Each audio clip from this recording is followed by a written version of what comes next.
May all beings be happy. May all beings be healthy. May all beings be free from harm. May all beings love life. May all beings awaken.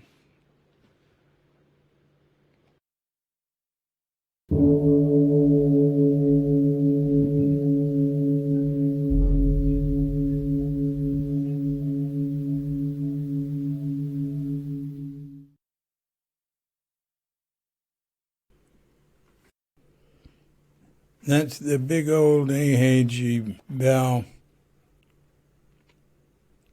introducing the Heart Sutra in 1959. And now, 61 years later, welcoming you to another Cuke Audio podcast. I'm DC, Poobah of Cuke Audio and Cuke Archives, preserving the legacy of Shunryu Suzuki and those whose paths crossed his, and anything else that comes to mind. Coming to you from Sleepy Sanur with Dogette Bandita and Feline Cuchita, but still without dear lovely Katrinka. I pray that you and yours are safe and comfortable and able to get out and do what you want while following the universal precept of do as little harm as possible. Today we've got Chapter 10 of Crooked Cucumber. Suzuki has arrived in America. And there will be comments at 1 hour, 15 minutes, 46 seconds. And before we start, let's have a brief pause to meditate. So when you hear the bell, we suggest you hit pause and meditate or just sit there for as long or as short as you wish. And when you're ready to come back, just hit unpause and we'll hit the bell to end meditation and go right into the chapter.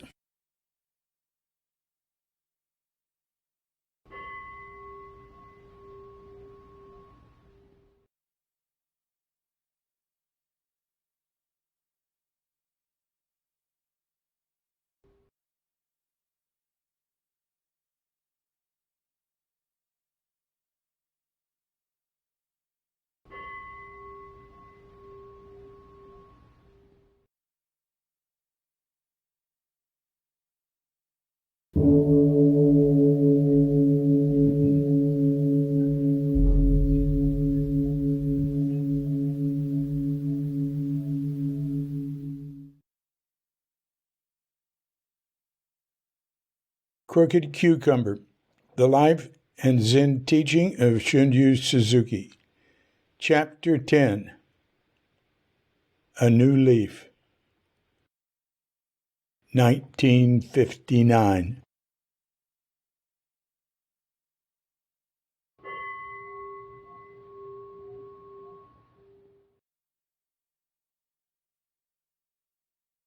When I came to America, I was determined to turn over a new leaf. Saturday, May 23rd, 1959. The day of Shunryu Suzuki's arrival in America. A dozen elderly, conservatively dressed Japanese Americans waited at the gate of the San Francisco airport. They represented the 60 or so families that were members of Sokoji, the only Soto Zen temple in the Bay Area and one of the few in the United States. With the group was a young man named Wako Kazemitsu Kato, who had been filling in as their part-time temple priest. Kato wondered what sort of person this Suzuki would be, and why he came to America at his age. Then there he was, bodies tilted forward, informal bows and polite, enthusiastic greetings. He was friendly, yet obviously a traditional priest. Nothing Western about him. He was not intimidating, neither fat nor thin, not much taller than a child, short even for an elderly Japanese.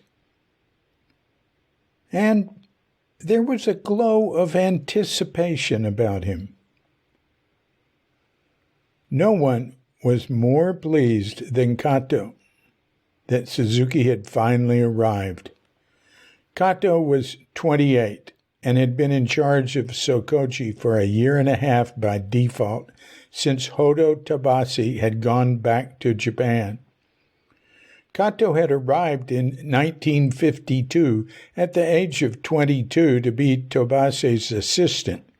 He had gone to San Francisco State University to study English so he could communicate better with the younger members of the congregation, then had fallen in love with the Western academic scene and had never stopped studying. After the spirited and stubborn Tabase had left, Kato had spent as much time as possible at Sokoji, but now he found himself overextended. He was busy finishing his Ph.D. in comparative philosophy.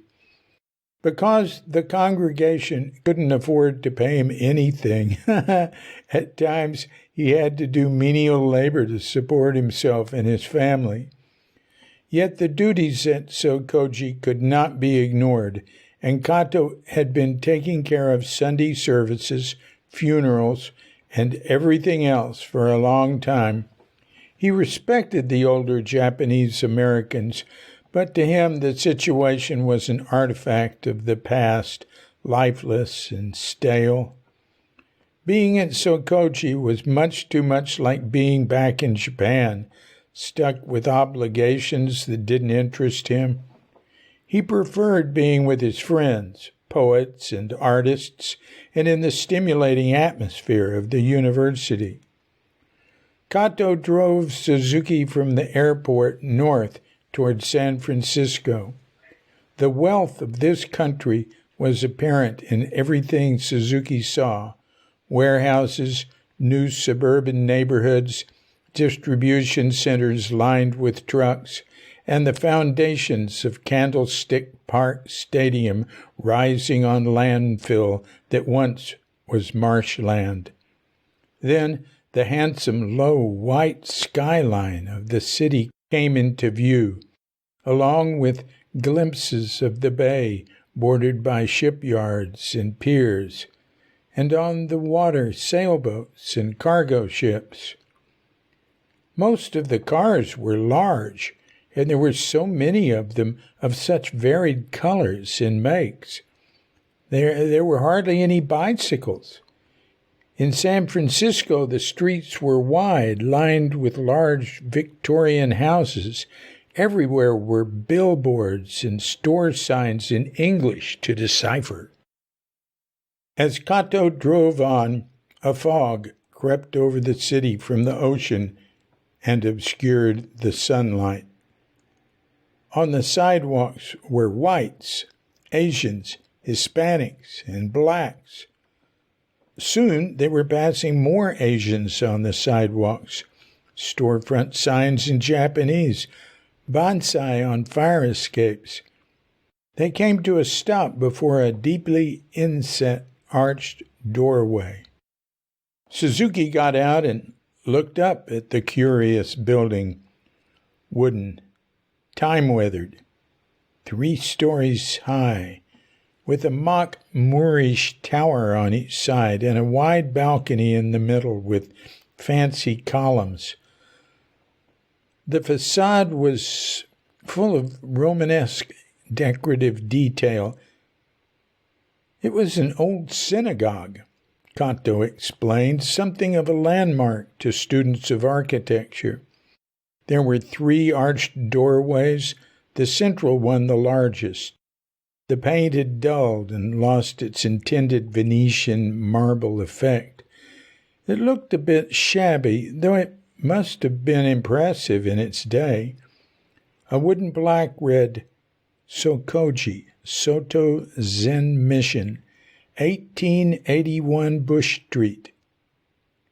Entering through the small, high-ceilinged lobby, they went up a stairway with a mahogany railing from which one could look down on a dark, funky hallway, empty except for a plain wooden bench. Kato knew that the old building with faded plaster walls bore no resemblance to any temple Suzuki had ever seen, and he sympathized with Suzuki's obvious shock. There were no tatami, no shoji, no Japanese woodwork, and no sign of a garden.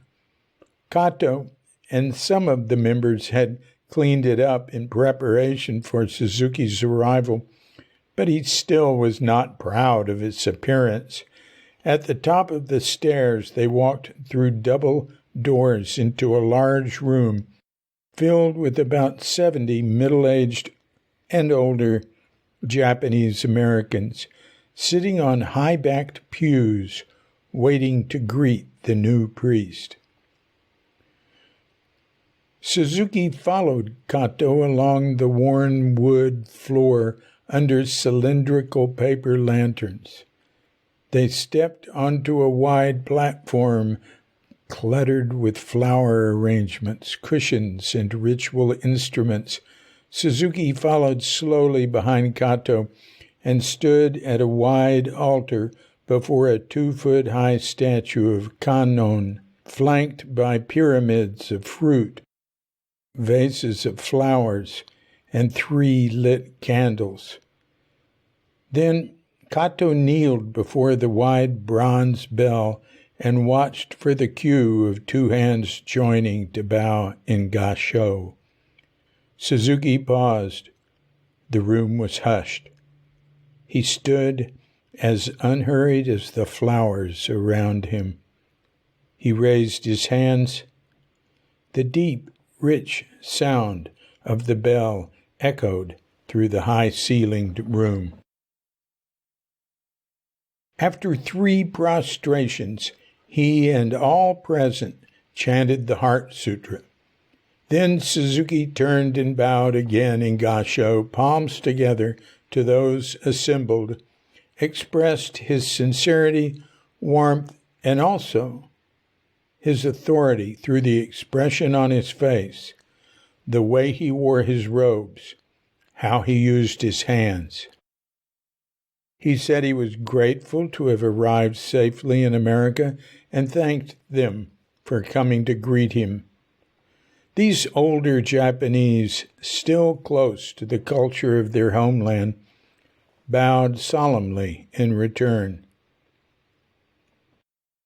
Suzuki had just flown for the first time, crossing the widest expanse of water on Earth.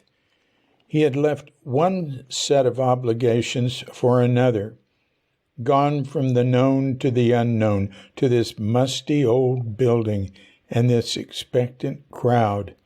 The limbo between the old life and the new, the unique meditation of the flight and arrival was over. Life had shifted, and Suzuki assumed his new role without the slightest hesitation or resistance. He settled comfortably into the shrine room in the midst of his congregation, like a vase that was made for its altar. After lunch with the temple elders and a tour of Japantown, Kato, carrying 2 bags of gifts from local stores, accompanied Suzuki to his office adjoining the shrine room. Then he took him up a narrow flight of stairs to 2 clean, characterless rooms above the office. One was for storage, and the other was a small bedroom holding a single bed and desk. Neither room had a window to the outside. No one had lived up there for decades. Back in the office, Kato noticed a small potted orchid sitting on the desk. "Where did that come from?" he asked. "I sneaked it in through customs," Suzuki said. It was his first act of mischief in the United States. Later, Suzuki walked around his new temple, turning lights on and off, peeking into the back rooms full of cardboard boxes, folding chairs and tables, inspecting the cavernous auditorium with rows of pews, a stage, a large organ in back, and balconies along both sides. There was no plumbing in his private area, so he brushed his teeth in the restroom next to the office, took his customary evening bath in the deep old basement tub, and climbed back up the 3 flights to sleep on his first night in America. The following morning, Kato arrived in a coat and tie, carrying his priest robes in a bag. His wife followed, holding a package of rice balls wrapped in a silk cloth for the new priest, their young daughter at her side. They found Suzuki in the shrine room upstairs. He had rearranged the flowers and was cleaning the memorial plaques in a dark wooden recess, reaching in and wiping the surfaces with a damp cloth. The whole place looked and smelled as if he'd been cleaning for hours. Kato was pleased to see this early sign of industriousness. Suzuki's predecessor, Tobase, had many fine qualities, but keeping the temple clean wasn't one of them. Kato introduced Suzuki to his wife, Emi. Their 3-year-old daughter, Kazumi, hid behind her mother's dress and peeked out at the new priest. Then she reached into a paper bag, pulled out an apple, and handed it to Suzuki. He accepted it with delight, and she retreated once more. People began to arrive. By 9:45, many were sitting in the pews. Men were smoking and talking in the hallway, and in the office, standing by the desk and sitting on the green vinyl couch. Suzuki was upstairs getting ready for his first Sunday service, changing into his more formal brown robes. Looking down from his quarters through a sliding window into the shrine room below, he recognized a few people already. A short time later, Suzuki stood facing his new congregation. Kato had explained to him that the custom in America was for ministers to give a sermon at the conclusion of Sunday services. He cleared his throat, placed his hands together with his short, carved staff held between his palms, and bowed. "Ohayo gozaimasu. Good morning," he said, in his gentle yet penetrating voice. "Ohayo gozaimasu," they responded. Then he gave his first lecture in America. in Japanese.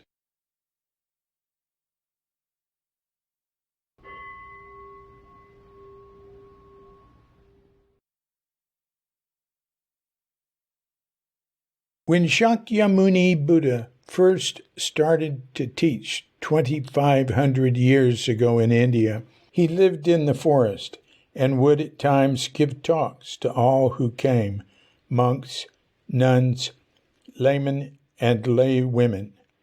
Many, many people came to hear him, since he was so great and his talks were so wonderful and liberating.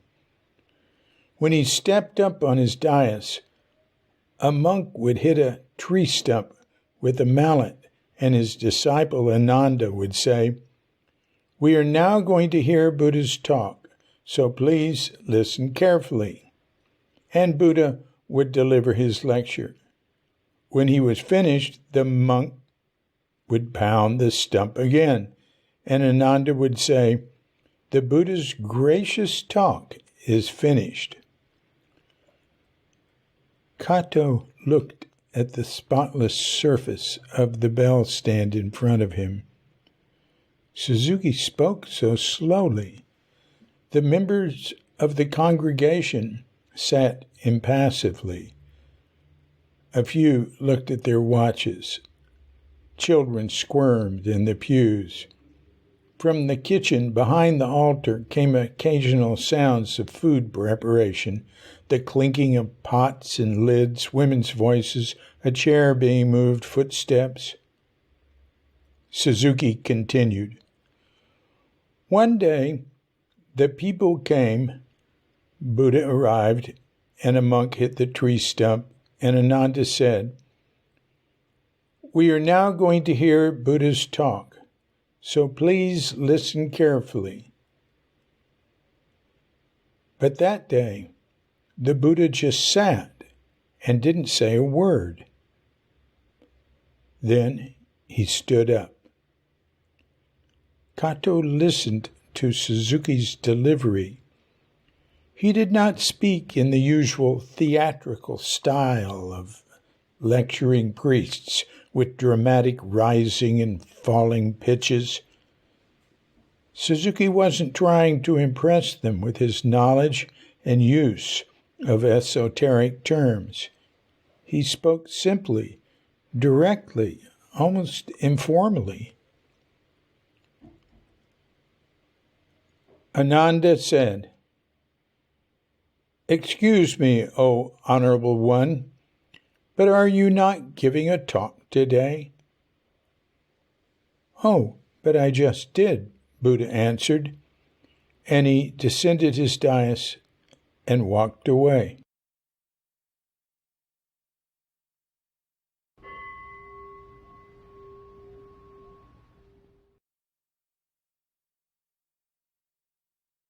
Suzuki stood silently for a moment. Then with his stick in hand, he put his palms together, gashoed, and thanked the congregation.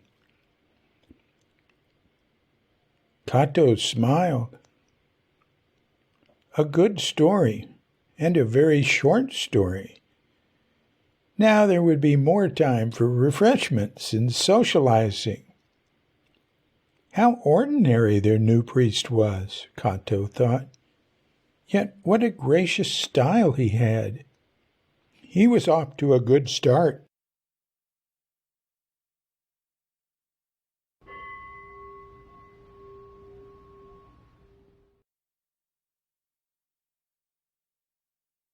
You may say that things happen just by chance, but I don't feel that way.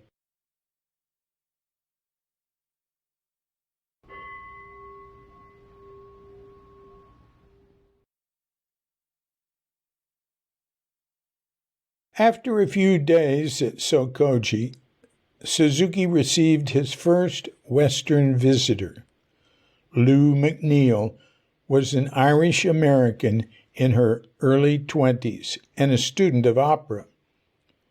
Except for a few exchanges on the trip, Suzuki hadn't used his English in a long time, but he made himself understood and caught the gist of what his guest was saying. Her husband wished to go to Japan to study with a Zen master. She asked Suzuki what he thought about that. She was concerned for him and for their marriage. Suzuki said that he did zazen at 5:45 in the morning and suggested that it might be good for her husband to try Zen in San Francisco first. Bill McNeil arrived a few days later. A handsome man, about 5'8", with buttery blonde hair combed over his ears. He was alert and spirited, yet awkward in the unfamiliar surroundings of the shrine room. His wife had made a few comments about Suzuki without letting on that she'd met him. Bill had eagerly taken the bait. He asked Suzuki if this was a Zen temple and if he was a Zen master. There was that term again. He told Suzuki about his plans to go to Japan. He'd read some books about Zen and enlightenment, and now he wanted to go meet the real thing. But was this the real thing right in front of him? Suzuki told him what he'd told Lou, that it might be good to have some experience with Zen practice in America first. He got a cushion from the altar, placed it in the aisle, and showed Bill how to sit. He corrected his posture, pushing the small of his back in, pulling his shoulders back and his chin in. He pushed his knees down gently, showing him how to put his hands together with the left palm on the right palm and the thumbs touching just enough to hold a piece of paper between them. He told him to keep his eyes half open and to place his attention on the in and out of his breath. He advised him in the future to wear looser pants so his legs would cross more easily. This was not at all what Bill had expected. The books on Zen were full of stories of dramatic interchanges between monks, but there was something about this priest that made him want to return. Beneath the charm, Bill sensed authority and humility. Early the next morning, and each morning thereafter, Bill McNeil showed up and joined Suzuki for zazen. In 1959, the Cold War was as icy as ever. The Eisenhower era had a lame duck year and a half to go before the Kennedy era would begin. Japan was still poor, and America was enjoying seemingly endless affluence.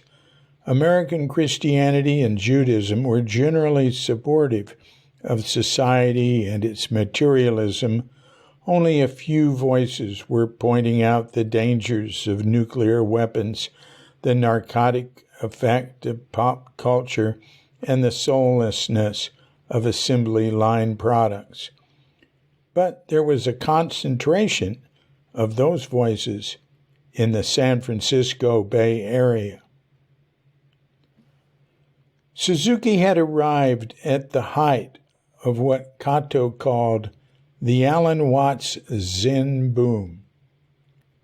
His early students came to him from the loose subculture of students of Eastern culture and religion, artists, nonconformists, and beatniks in the Bay Area, where interest in Asian thought was high. They heard about Suzuki at the American Academy of Asian Studies, at the San Francisco Art Institute, where Bill McNeil studied, and in the coffee houses of North Beach and Berkeley. Kato had been associated with the Academy from the mid-50s, ever since the former director, Alan Watts, had asked him to join the faculty. Kato had been a key assistant to Alan Watts with Watts's popular book, The Way of Zen.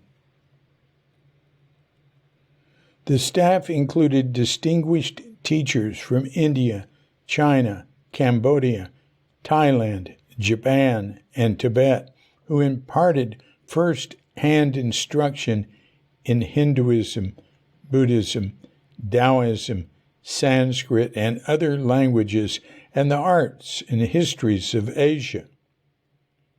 D.T. Suzuki lectured at the Academy when traveling between Japan and the East Coast. The highly respected avant-garde sumi artist and printmaker Saburo Hasegawa taught calligraphy and tea ceremony there, and had been a sort of informal resident therapist, encouraging Watts to slow down and smell the powdered green tea, which he called the froth of jade. Tobase, Suzuki's predecessor at Sokoji, had taught calligraphy at the Academy and at Sokoji as well, and was well loved by his students, one of which was the artist Gordon Onslow Ford. It was at the American Academy of Asian Studies earlier in the decade that the poet Gary Snyder and the whole student body had been captivated by Ruth Fuller Sasaki's formal exposition of the Rinzai Zen method of working with koans.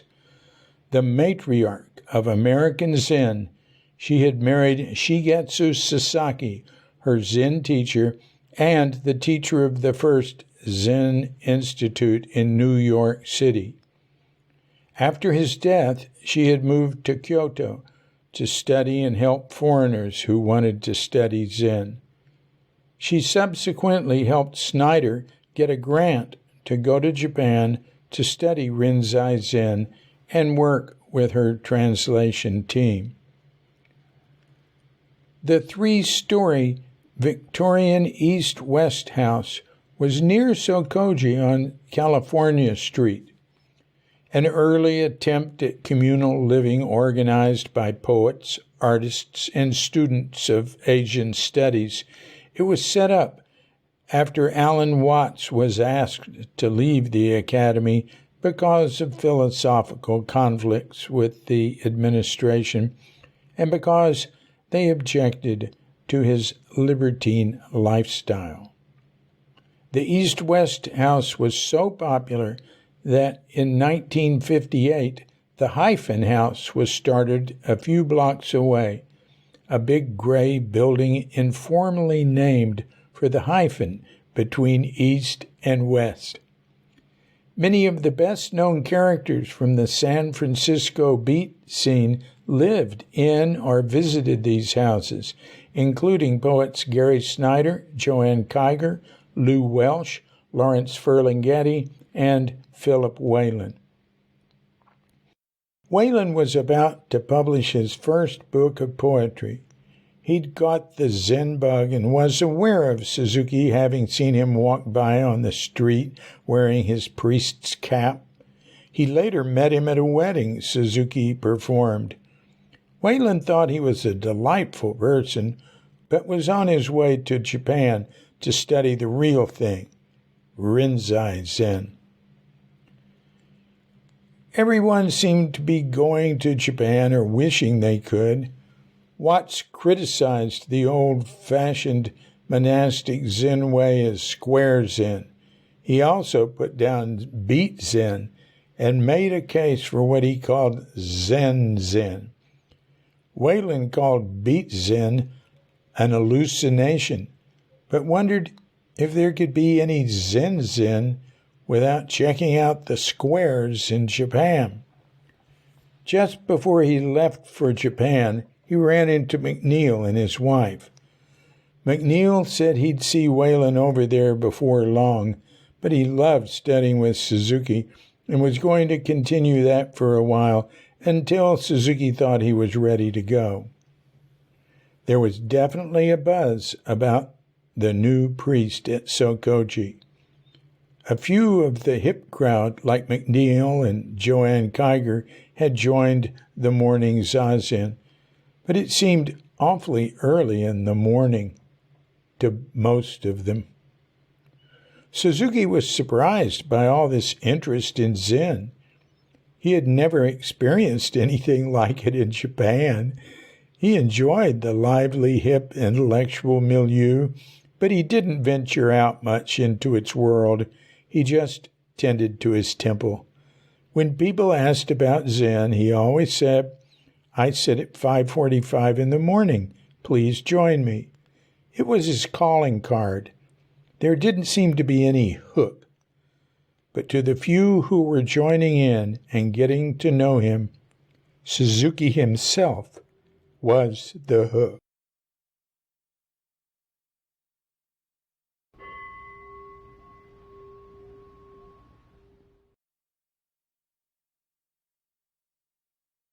Seeking for something in the dark is not like usual activity, which is based on the idea of gaining something.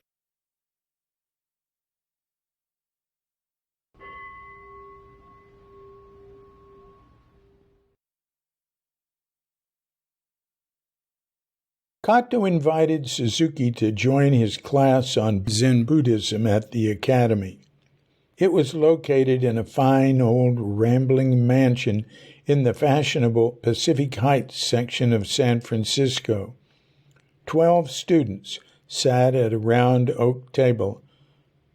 Among them were 3 women in their 40s, Betty Warren, Della Gertz, and Jean Ross. Kato introduced the class to Reverend Suzuki. Suzuki was reserved, and they were shy with him, as he was surely a Zen master and therefore enlightened, something they'd all been reading a lot about in the books of Alan Watts and D.T. Suzuki. A Zen master was said to be someone who had had satori, a flash of insight that changed one's life forever. There didn't seem to be any satori that night, but there was a lot of smiling between Kato's students and Suzuki, who was comfortable being quiet and listening. In the latter part of the class, Kato asked Suzuki if he'd like to say something. "Let's do zazen," he replied. The little zazen that had been taught by Japanese priests in America had mostly been done in chairs. But Suzuki suggested they get down on the floor and face the wall. It was awkward because there were no cushions. Suzuki's English was a bit garbled, but soon he had everyone sitting on the floor, where they remained for 20 minutes. Before they parted, Suzuki told them he sat zazen for 40 minutes every morning, except for days with the numbers 4 or 9 in the dates, the traditional days for an abbreviated schedule in doing personal chores in Zen monasteries. Please come join me if you wish.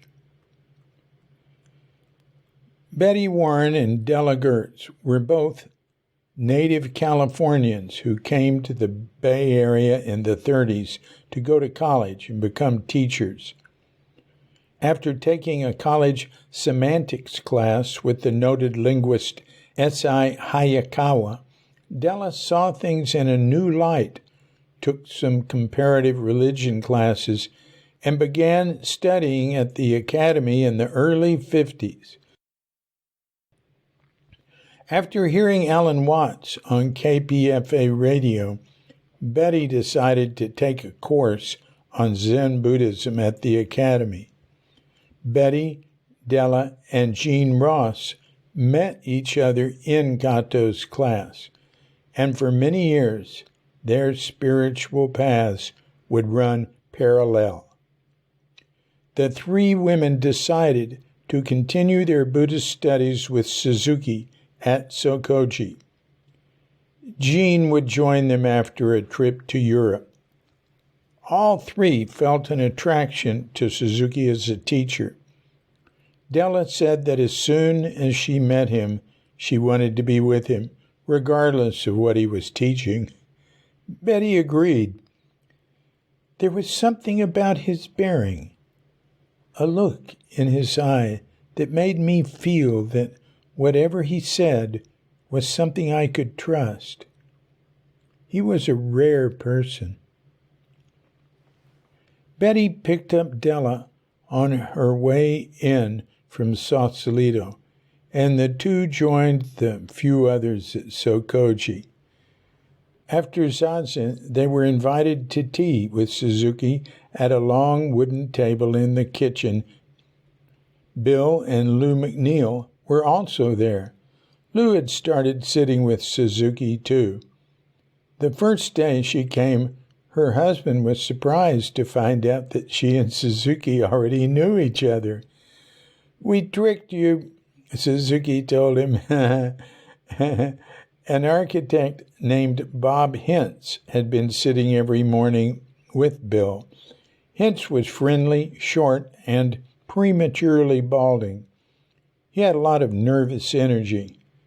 Like Bill, he'd originally come to Sokoji to ask about studying Zen in a monastery in Japan, and he was sitting with Suzuki in preparation for that. Like Bill McNeil, he had become enamored with the man, his simple lifestyle, and the experience of sitting zazen with him. Day after day, these few returned in the dark mornings, and soon a few more regulars joined them for zazen. Traffic sounds and softly flashing headlights came and went in waves, with the timed signal lights merging with the flickering candlelight and wisps of incense smoke in the shrine room. The room slowly glowed brighter as the sun rose on the bay. Sometimes before or after they sat, Suzuki would offer a few words on zazen. Just sit, follow your breath, count your breaths, or keep yourself centered on your hara, the lower abdomen. At first, there was no proper place to sit on the floor, so with some effort they joined the heavy pews together in pairs and placed them lengthwise along the walls, running from the altar, 2 sets on each side. Facing each other, the pews formed a sort of boat, wide enough for people to sit cross-legged, 2 or 3 to a boat. The fledgling meditators climbed over the armrests and plopped themselves on cushions they had brought from sofas and chairs at home. They faced the walls, with Suzuki watching from his place on the altar platform. In the dimly lit room, the pew vessels floated on a dark ocean with torsos and heads sticking up and occasionally bobbing with sleepiness. Strange cargo on a shadowy voyage. Zazen was physically difficult, and toward the end of the period most people's legs were in pain. But day after day, the stillness of Suzuki's sitting filled the room with confidence and encouraged the others to persist.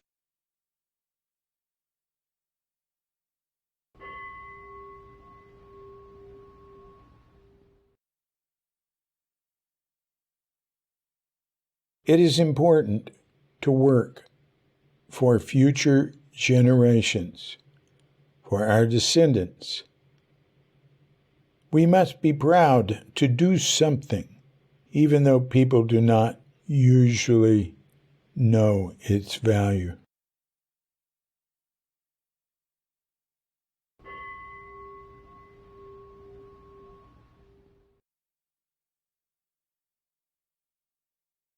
Daiju Hosen Isobe had come to San Francisco from Los Angeles in 1933.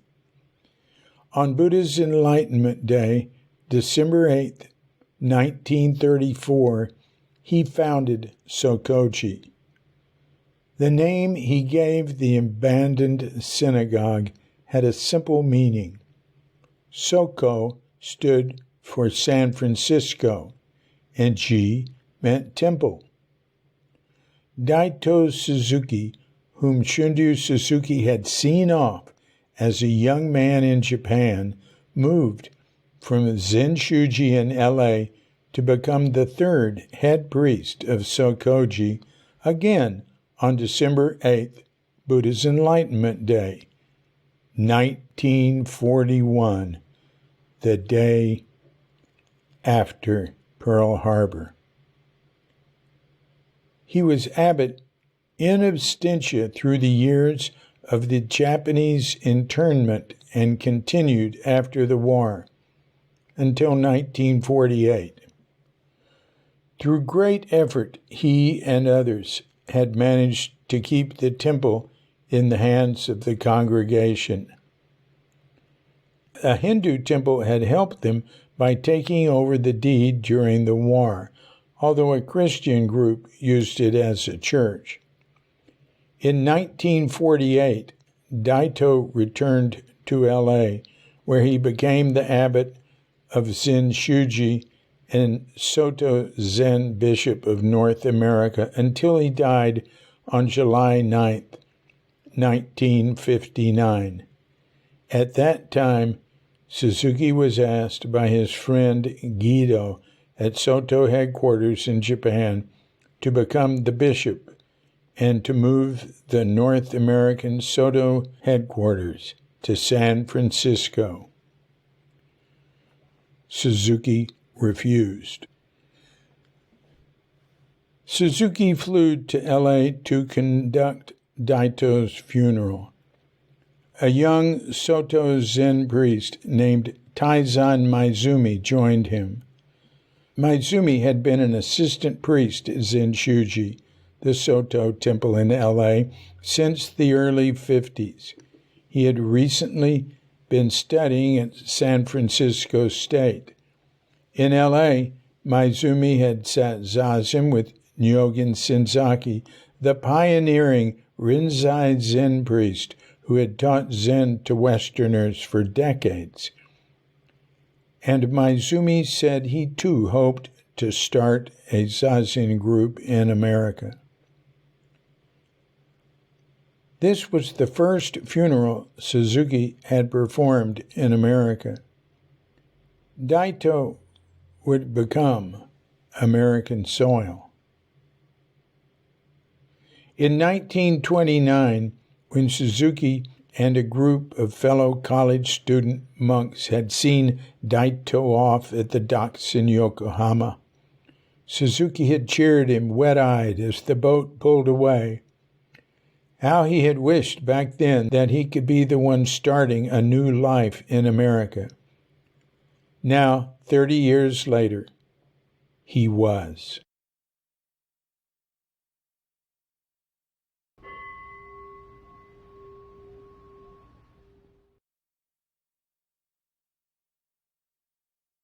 Buddhism has many annual layers, like a big tree. It is our tradition to respect those efforts that our ancestors have made for more than 2,500 years. When this temple was founded, there were not many priests in America, and the founder worked so hard to collect donations to buy this building. He was able to raise only part of the cost, and the Japanese members year after year paid on the mortgage. Even in detention camps during the war, they collected money for the mortgage. This was an important effort, but it is nothing compared to the effort and devotion of our ancestors in India, China, and Japan in preserving and developing Buddhism. We should continue these efforts generation after generation forever.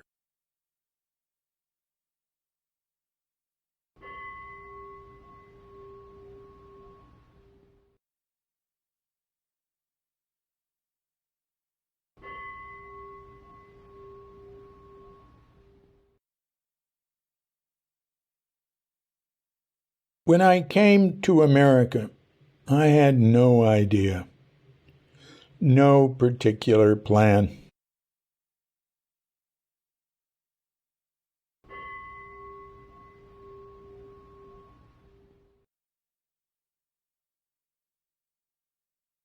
Gradually, and with the help of others, Suzuki started to introduce certain traditional elements of Japanese form and practice to his San Francisco Zendo.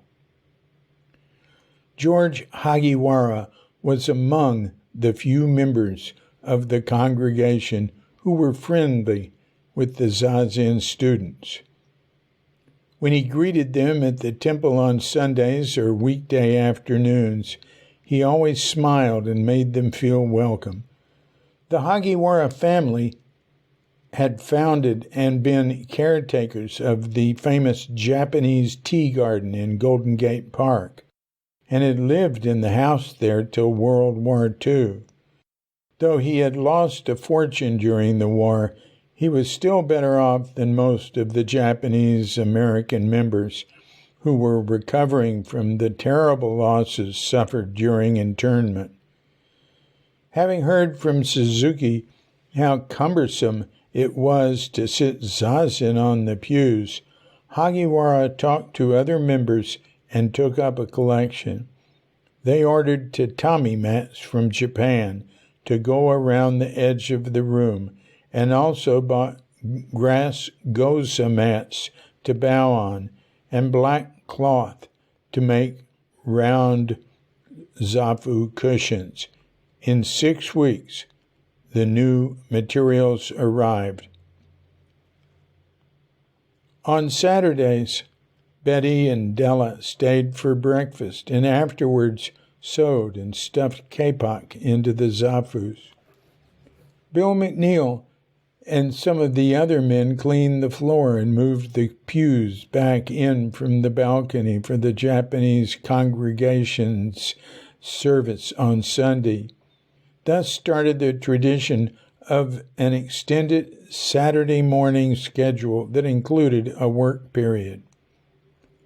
The shrine room took on a radically different look, and from then on was called the Zendo.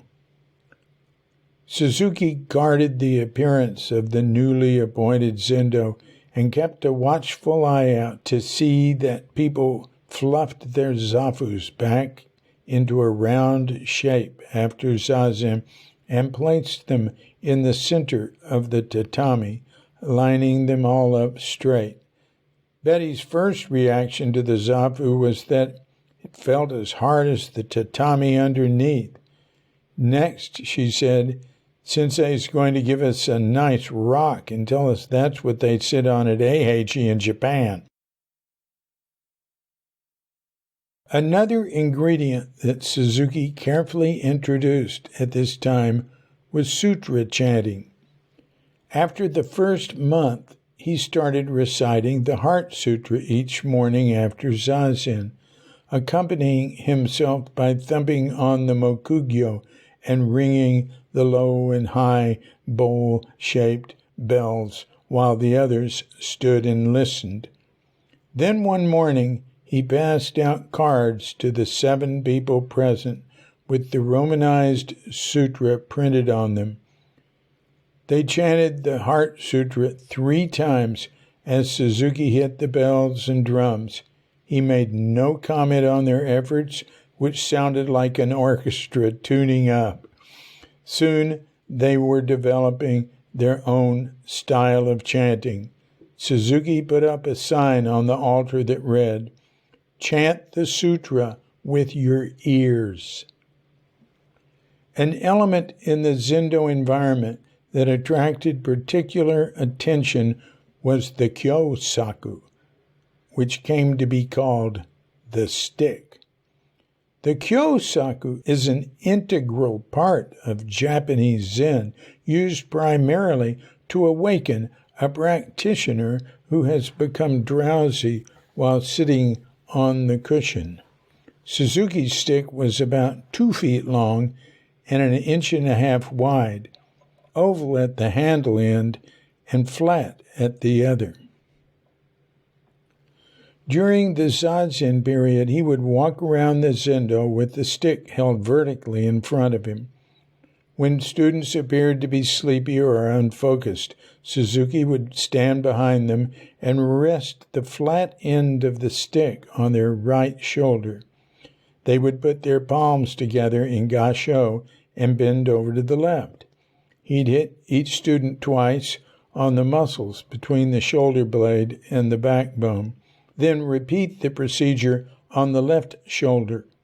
It made a penetrating sound that caused the others in the room to open their closed eyes and straighten their backs.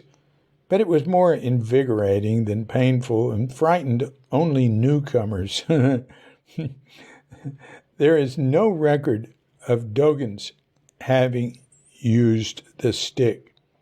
But Dogen's master Nyojo in China would hit his monks on their shoulders with his sandal if they were nodding. Now that the pews were out of the room during the week, Suzuki would walk around during Zazen. He would adjust people's posture, especially if they were new to the Zendo.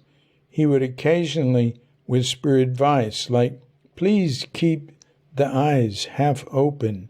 He emphasized other details, like how to hold the hands together in the proper position, or mudra, an oval shape held at the lower abdomen, but not resting on the feet, thumbs together at the navel with a tissue paper's breadth between them.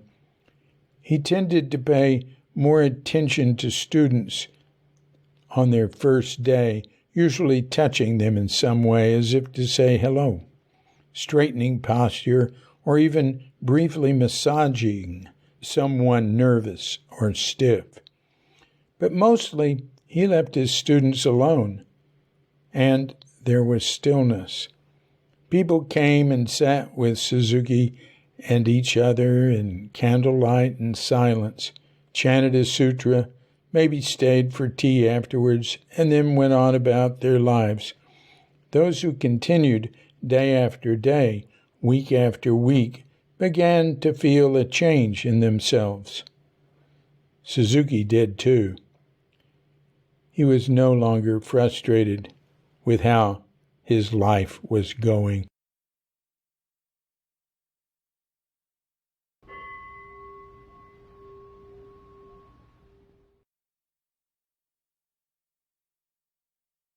You should forget what I say, but be sure you know the real meaning of the words.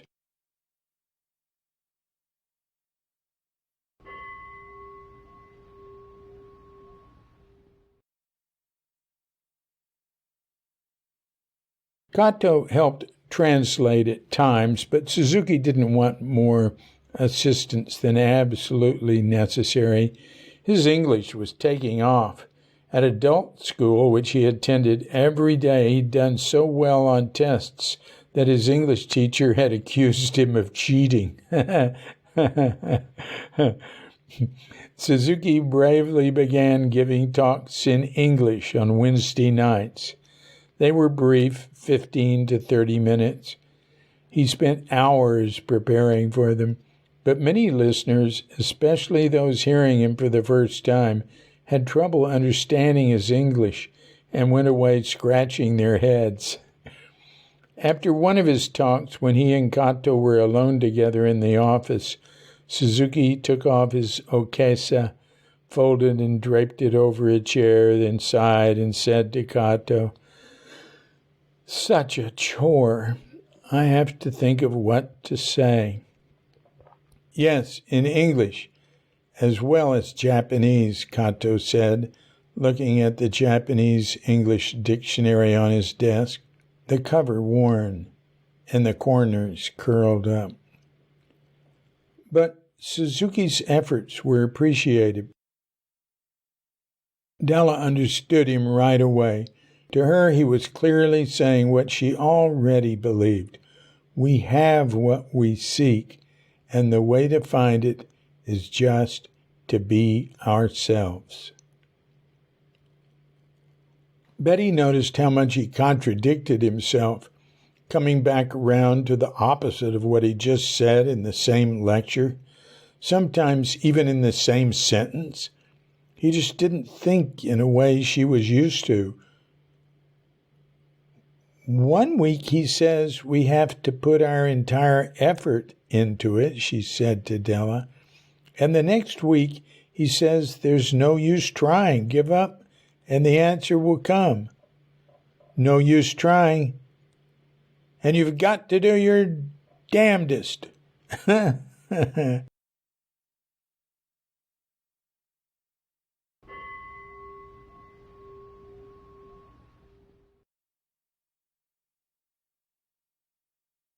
Even though you expect some answer, sometimes my answer will go in another direction.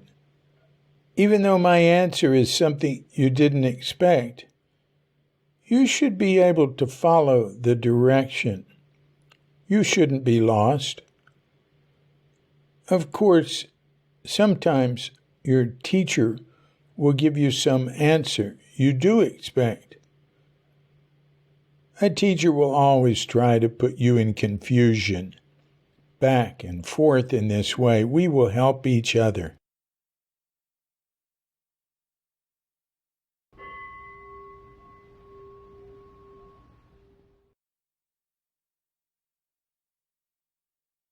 To Kato, Suzuki's progress had been astounding.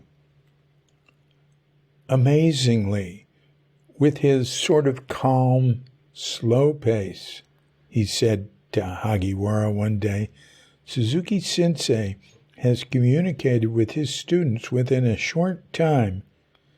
To many, he is a fascinating person when he speaks English. His character communicates to them as well. Nothing excites or angers him. He is a kind and gentle priest, yet with backbone.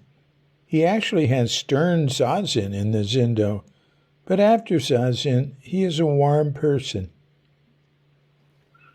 Kato liked to hear Suzuki's English language version of classic Zen stories, some about the great old masters of China, others about the life of Dogen. In one story Suzuki told during a Wednesday evening lecture, Dogen met an old monk in China who was drying mushrooms by a monastery on a hot summer day. "Why are you out here in the heat? Why not go and rest until the sun is lower in the sky?" Dogen asked.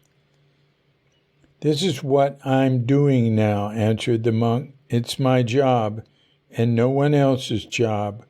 Why would I try to be somewhere else?"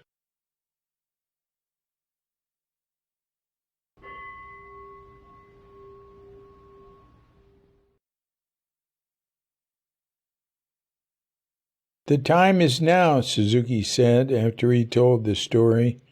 "What we are doing is now. There is no other time. This is reality. I am here now. You are here now. That incident with the old monk taught Dogen what a Buddhist life is, what reality is. It is not for another time or another place or another person."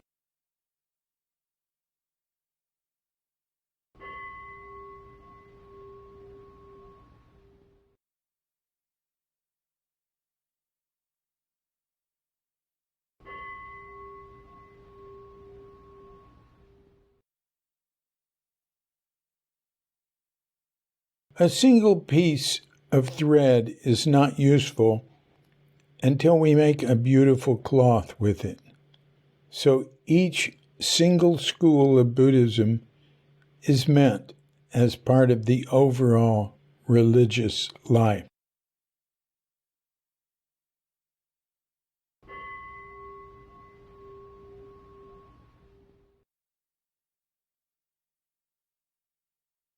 One morning after breakfast, in the fall of 1959, a Japanese Rinzai Zen priest in robes showed up unexpectedly at Sokoji.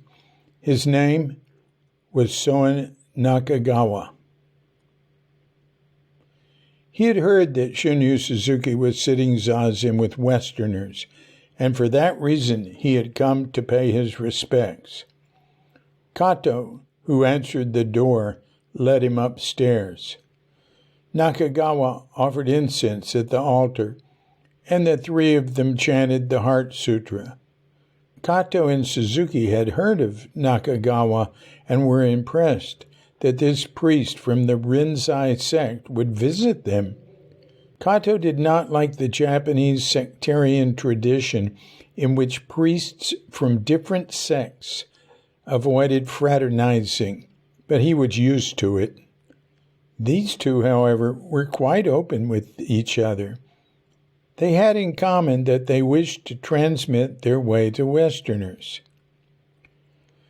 Nakagawa had also sat zazen with Westerners in America and in Japan, where he had become involved with the Soto Zen maverick Sogaku Harada and Harada's heir Hakuun Yasutani, who used koans extensively with their Japanese and Western students. Nakagawa had several times gone to L.A. to visit and sit zazen with Nyogen Senzaki. Senzaki had taught his low-key, anti-institutional brand of Rinzai Zen for decades, first in his Bush Street, San Francisco apartment, and then in L.A. Suzuki knew of Senzaki, respected him for having concentrated on teaching lay people, and admired Senzaki's concept of the floating zendo. He had no temple. They presented a nice contrast. Suzuki, the short, slight, modest one, and Nakagawa, taller, thicker, more assertive, and animated. Suzuki chanted quietly, Nakagawa strongly. After the service, Kato blew out the candle and tended to the altar. Nakagawa asked to see a sutra book that was on the altar. He looked at it, then suddenly exploded, stomping his foot on the floor and shouting, "This is not Zen!" He tore the book in two and threw it on the floor. Kato froze with shock. At that moment, he feared the harmony between the priests was over. Suzuki calmly squatted down and picked up the pieces. "Oh, that's a sutra book that was donated to the temple on the occasion of a memorial service for an old woman from a different sect that was not represented in this area," he said. "We accept everything here. We chant everything. We eat everything." For a moment, Nakagawa still looked angry, but Suzuki put him at ease. "Let's go have some tea."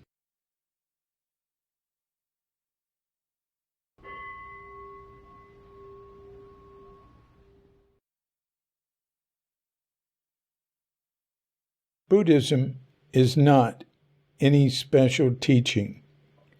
It's our human way.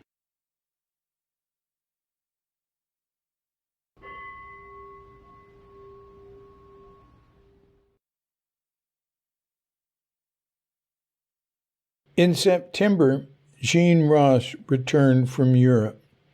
Her classmates from the academy Betty, and Della were already pillars of the Zendo, and from then on, Jean joined them 3 times a week when she wasn't working as a nurse. She took the bus over from Berkeley for the Wednesday night sitting and lecture, spent the night, and stayed for Thursday morning zazen. She came back for the Saturday sitting, breakfast, and work period, and for the Sunday lecture that preceded Suzuki's lecture to the Japanese congregation.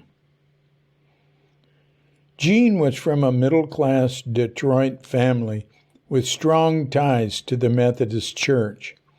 At 15, she became curious about Asia and started reading all the books she could find on China and Japan. In college, she pursued Christian studies and started to read about Buddhism. She fit right in with Suzuki temperamentally.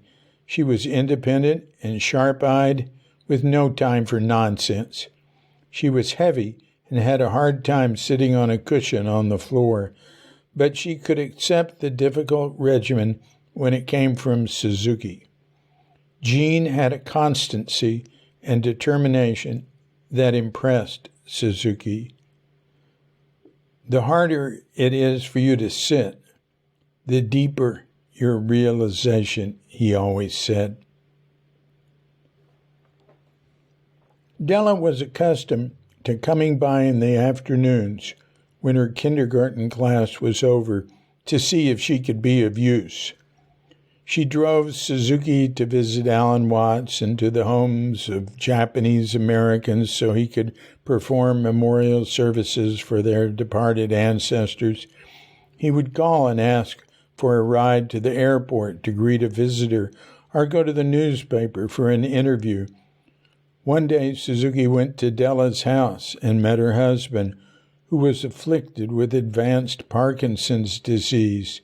Suzuki was deeply touched and wondered how she managed to take care of her husband, teach kindergarten, practice zazen, and do so much for him.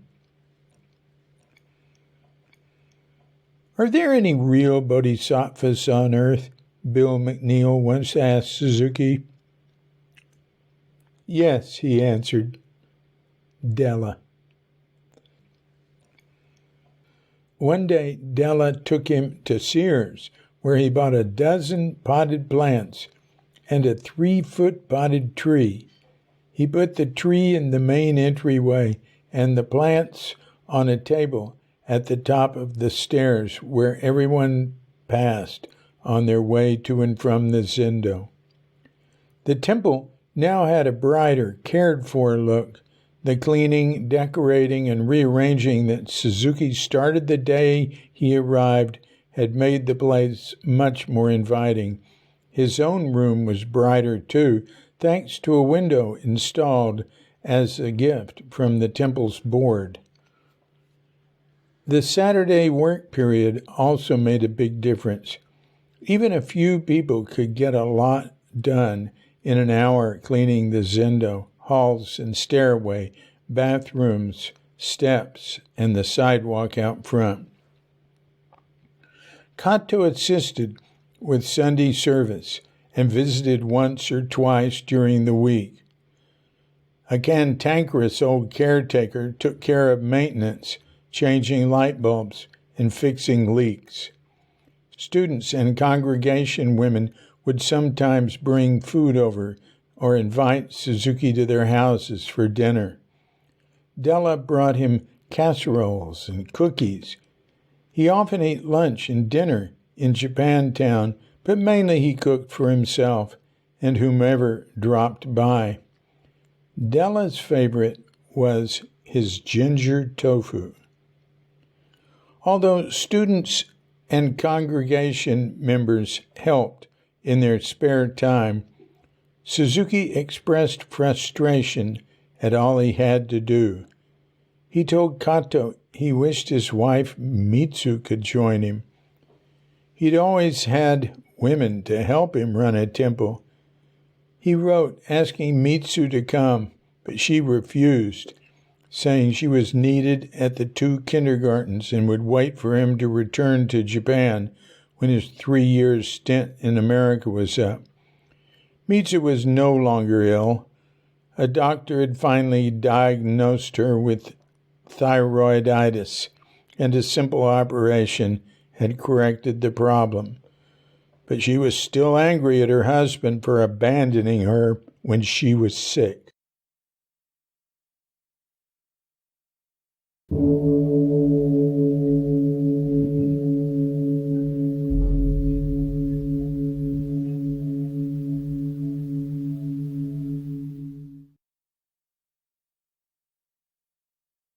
Comments on Chapter 10 of Crooked Cucumber, The Life and Zen Teaching of Shunryu Suzuki. A New Leaf. Kazumitsu Kato picked Suzuki up at the airport. Now, he's finally made it to America. And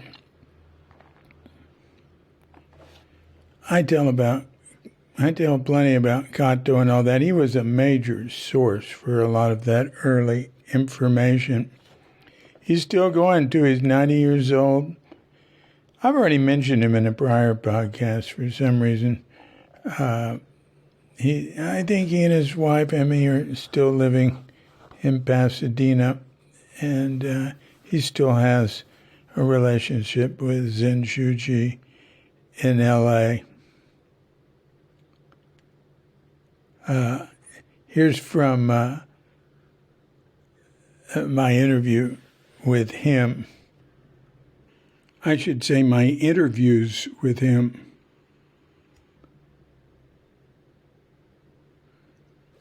Like it says, Kato was going to school at Berkeley. He was young. I think he was 28 then when Suzuki arrived. And, Sokoji really wasn't his shtick. He didn't want to be a priest for Japanese Americans. Listen to the scene he's in.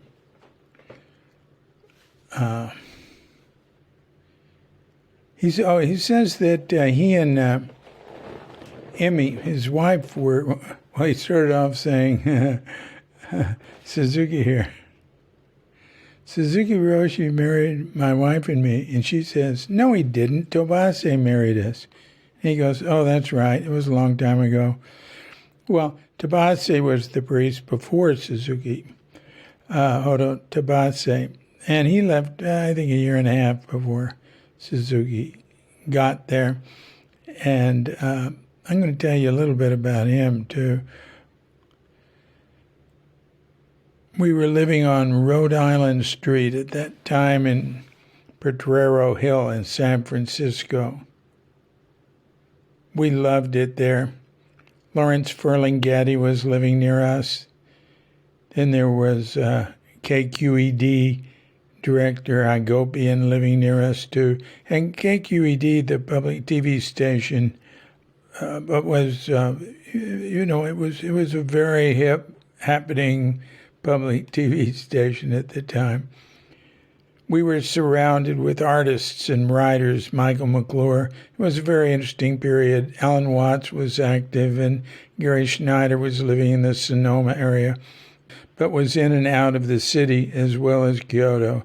And Philip Whalen was around. The Academy of Asian Studies on Broadway included Philip, and Claude Dallenberg was living there. Yeah, Claude followed Alan Watts from Chicago to San Francisco. And then Alan Watts became the director anyway of the American Academy of Asian Studies. It was very, very important in this group of people. And it is still going today under the name of the California Institute of Integral Studies.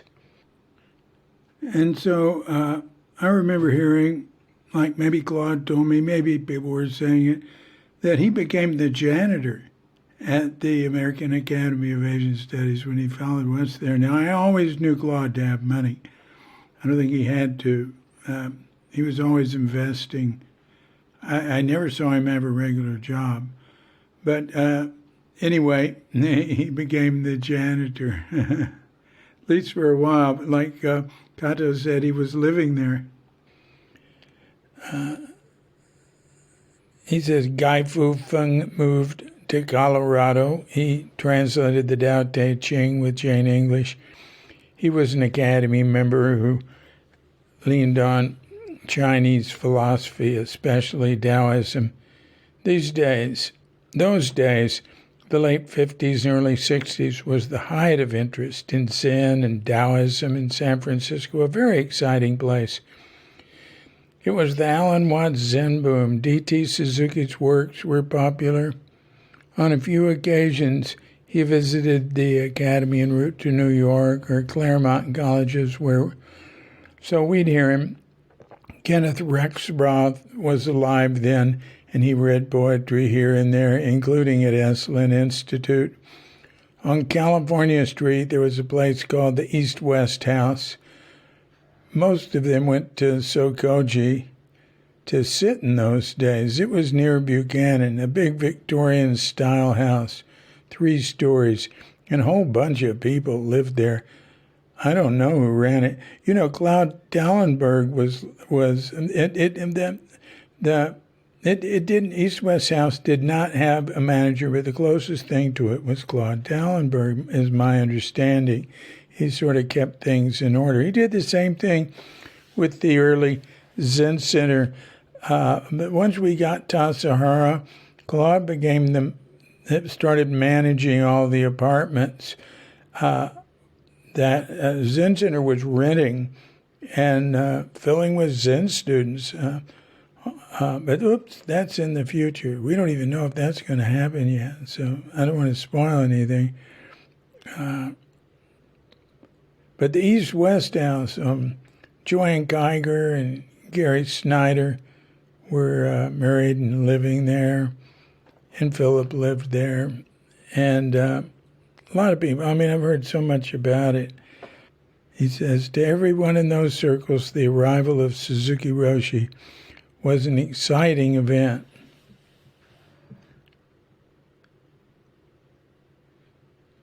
His English was not very good at the beginning, not to the point of being at a communicative level, but amazingly, with his sort of calm, slow pace, he communicated with them within a short time. And so to many people, he was a fascinating person. That stuff is in the chapter. He says, my English wasn't that good at the time either. You know, one thing that Kato talked to me about, and I've seen him a few times, and I've even talked to him on the phone, I don't know, in the last 5 years. I want to get hold of him again. He talked to me about how much racial discrimination there was against Japanese. He said they were trying to get, when he and Emmy got married, they were trying to get an apartment. And I think they were trying to get an apartment in Oakland. And he said people would just slam the door in their face and say, no Japs. Well, anyway, I heard a lot about stuff including from Suzuki. Somebody asked him once if he'd experienced any racial prejudice here. He said, you have no idea. I think that came from Richard Baker. Yeah, Japanese Americans lost fortunes in there. George Hagiwara told me he lost several $100,000. I think he said he lost his grandfather clock. And he was like the most prominent member of the Sokoji Japanese congregation to me.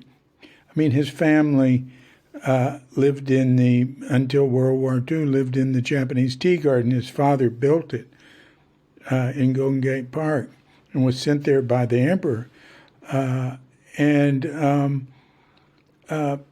Kato said, after they got out of the internment camps, they didn't get any help. They were just doing, people who'd had farms and lost them and businesses and things, and they were just doing menial labor and digging ditches and anything they could. But they had that strong culture, and they pulled together, and they certainly came back.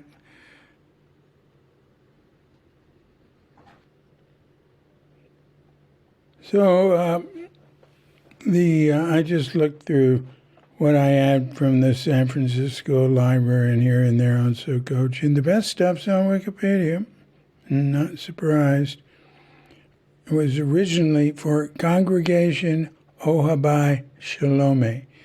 In 1864, a group of disaffected members of San Francisco's Congregation Emmanuel broke away and established Congregation Ohabai Shalome, Hebrew lovers of peace, when they objected to the modification of the ritual in the older synagogue. It was popularly known as the Bush Street Synagogue.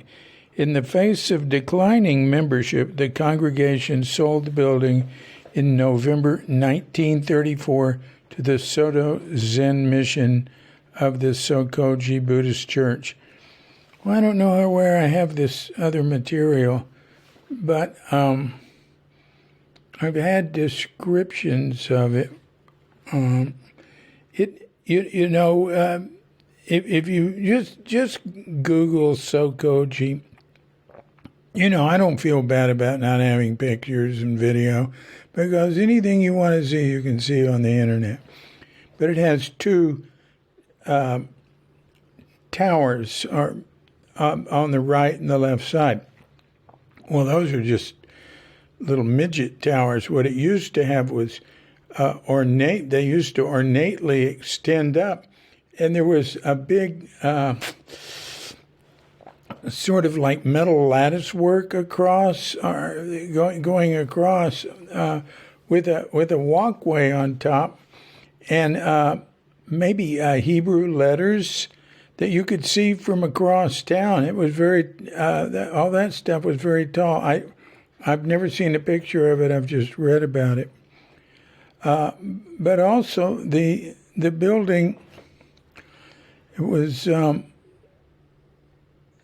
it is. The building was built in 1895 in a Moorish Revival Venetian style designed by Moses J. Lyon. The arches across the front are copied from the Doge's Palace, D-O-G-E'. So you notice the name of the group, where they were disaffected members of Congregation Emmanuel. Emmanuel, I believe, was the name of the Page Street building before we got it. It was a home for young Jewish women who came to San Francisco. Anyways, it was a great building. It was sort of cavernous and mysterious, and it had, I would discover rooms, and it had this big old basement. And, I've worked in various parts of it. When I first arrived, when I first came, the door was answered by Paul Alexander, who was a very, very early student of Suzuki's, and who worked on the organ. There was a big organ there. He worked on it and fixed it all up. And it was finally sold to a museum in Nevada City. I forget what it's called. A couple of guys we knew who were involved with Zen Center as friends of Zen Center. But and in the back part, there was just this whole other little world of rooms in the back part, and it was it was old and dusty and everything, and it had beautiful stained glass windows for the bottom floor. When redevelopment took it over in I don't know, the Japanese congregation eventually moved out and got another temple around the corner that was new and nice. I mean, a big old building like that is hard to maintain. But when redevelopment came in and took it over, they to stop looters or people from coming in to sleep there, they put plywood over all the stained glass windows, and the guys who nailed it on broke every one of them but one. So there was one stained glass window that hadn't been destroyed that is still part of that building. And it's part of a Japanese old folks home. It's sort of adjoining a newer building next door that's the living space for it. I've been there and visited, and nobody knew anything about Zen Center. There was no recognition of its history that I saw, but I talked to the people in the office about it. They were very nice. And, actually, something about that could be done. And I received a couple of letters from a guy from where I come from, David Miller, I remember. And I visited him there. He was running an old folks home there, a retirement home. And he'd read Crooked Cucumber, and so he went to Sokochi on a sort of pilgrimage, and he was shocked to see there were no pictures of Suzuki. Well, there could have been pictures of the prior abbots, a recognition of what it was, but there wasn't any of that. So he had ideas about how to do that, and somebody could have done it. They would have gone along with it, I'm sure. Have a series of pictures and a little plaque or, some sign there you put on the wall that tells about the history. But there would have had to be somebody who did it. And they had the wonderful pews. The whole building was made out of redwood. And the pews were beautiful and comfortable. And I loved going down there and sitting on them. I want to read you a little something that Rob Lee has to say about Sokochi. And he says, the closest I came to Suzuki Roshi was living in Sokochi for a year. I slept in the same room he did, and at one point removed some plywood that covered a window. A letter had fallen behind the plywood, which he had written to send to officialdom in Japan. In it, I believe, were comments about his American students. I gave it to Reb, who gave it to Mrs. Suzuki. Well, that's saying goodbye to it. This was around 1979. So, see, the Japanese congregation had already moved out then. Anyway, he says, I was the caretaker. I just wanted somebody living there to discourage people from breaking in. This was just before the Japanese congregation built the new temple. I liked it a lot, met a number of young Japanese priests of different sects who were visiting or to study. They were very lively and broadened my view of what a Buddhist person might be like. I walked to the city center every morning. God, that's like, 15 blocks through a pretty rough neighborhood. That's what he says, which was harrowing. Yeah, man. Ooh. Oh, well, I've done plenty of that too. But 79, it wasn't as bad as when we were there. I've gone and played tennis there at night, right on that street with Rick Levine back in 87 when I was running the kitchen in Page Street, right before I went to Japan. He said, so it was rather harrowing, although I only had one scare. He said, a fellow named Wayne preceded me in living there. a solidly built guy with a very round face. That's Wayne Codling. He was his Zen student. Oh, now listen to this. There is one detail about Sokoji that I've not heard mentioned in any one of the Zen Center, in any of the Zen Center literature, and you might get a kick out of it. Literally, the night before I was moving out and back to ZC, I was driving down Bush Street with some friends I used to work with, and one of them was into the paranormal. As we passed the wooden hulk of Sokoji, I mentioned that I lived there. The fellow immediately exclaimed that it was famously haunted by a woman. She had been hurt by two men, her death preceding theirs. Both men, at different times, fell to their death from the balcony. One near the organ and one in the back. I used to walk in the dark along a ledge above the balcony railing all the time because there were karate classes in the main room. I never noticed that woman. I never noticed that woman ghost, and I'm glad she wasn't mad at me. The next day, I asked the head priest of Sokoji Hosokawa if it was haunted. He looked shocked for a second and then said haltingly, "Yes." His demeanor suddenly animated.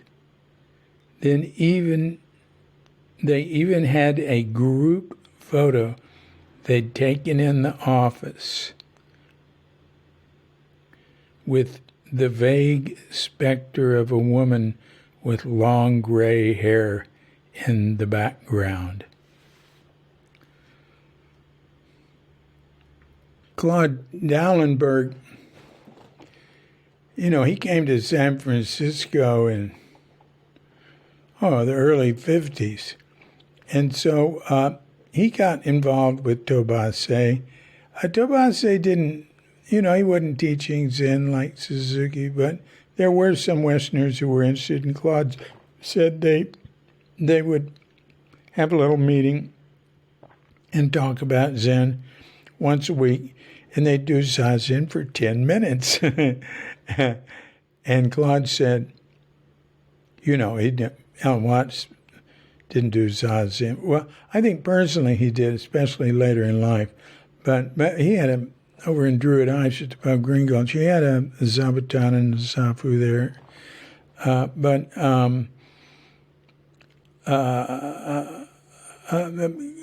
Claude said, back then, sitting 10 minutes for us, being still, was making a great effort, like climbing over a mountain. He said, now new people come to Zen Center and they think nothing of going right into a 7-day session. The talk Claude and I had that time was about there's some sort of, when enough people learn, sort of the 100th monkey thing, which is a bit iffy in my book, but maybe, there's something to some of it like this. If nobody has been sitting zazen, nobody has been meditating, nobody has been being still like that, then for people to try to do it is like really difficult and is a new exciting experience. But then once people know about it, they read about it, they hear about it, people are doing it, you go join them, it's not a big deal anymore because it's part of the communal understanding of things. Gordon Oslo Ford was a very well-known modern artist, and he studied calligraphy with Tobase.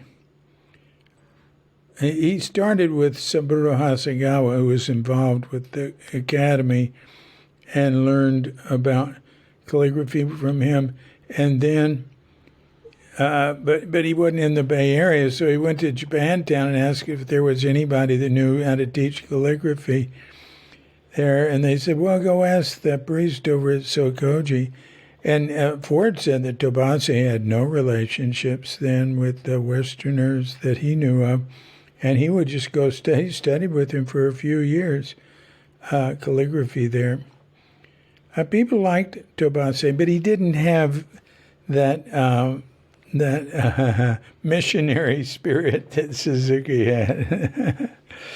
I mean, it was quite different. And also Suzuki's timing, as Kato pointed out, was so incredible. The arrival of Bill McNeill, well, actually the arrival of his wife first, Lou McNeill, that was a big deal. Yeah, because Bill McNeill was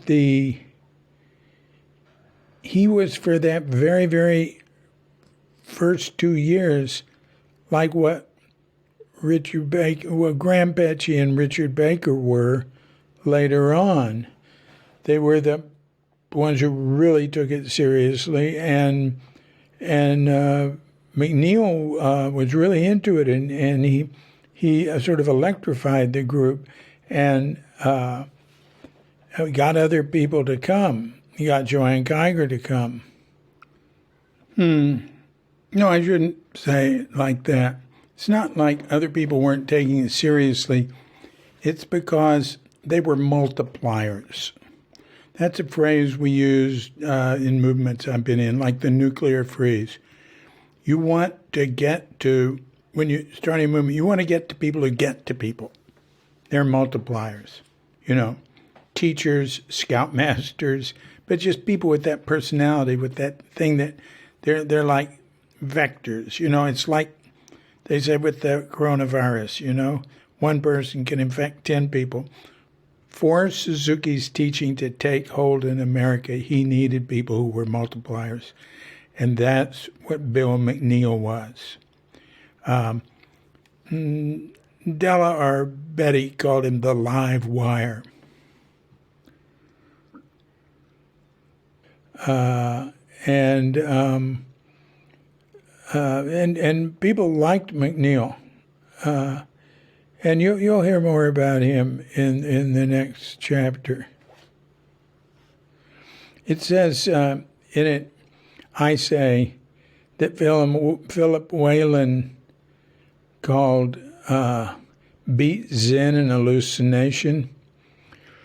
That came from me. He told me that, but he didn't say that. He said the beat generation was an hallucination. But maybe, that was a long time ago I was working on this book, and I was talking to Philip sometime. Now, he wasn't a student of Suzuki's. He'd met him, but he knew just so much about everything. And, of course, he certainly knew about the beat generation. So I can see Philip saying that beat Zen was an hallucination. And that's sort of the same thing as saying the beat generation was. The beat generation, was very different from the hippie phenomena.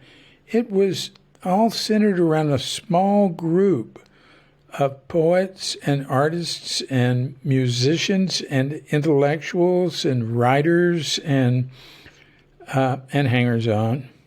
There's always people who sort of hang around the edges of those things that sort of become a part of it. And, there was North Beach and this and that. And people were turned on all over the country. People were into it. In Fort Worth, where I came from, Fort Worth, Texas, there was a place downtown called The Cellar.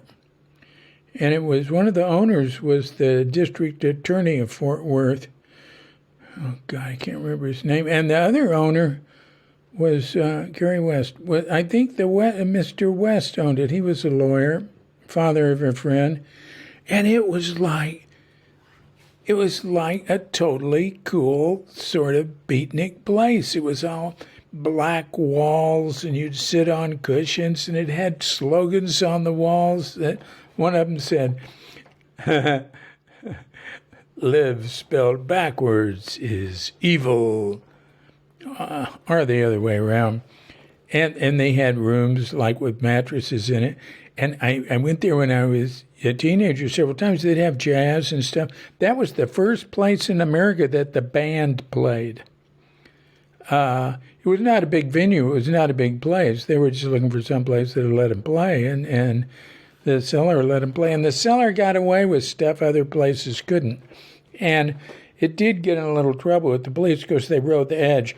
Their waitresses were dressed in panties and bras.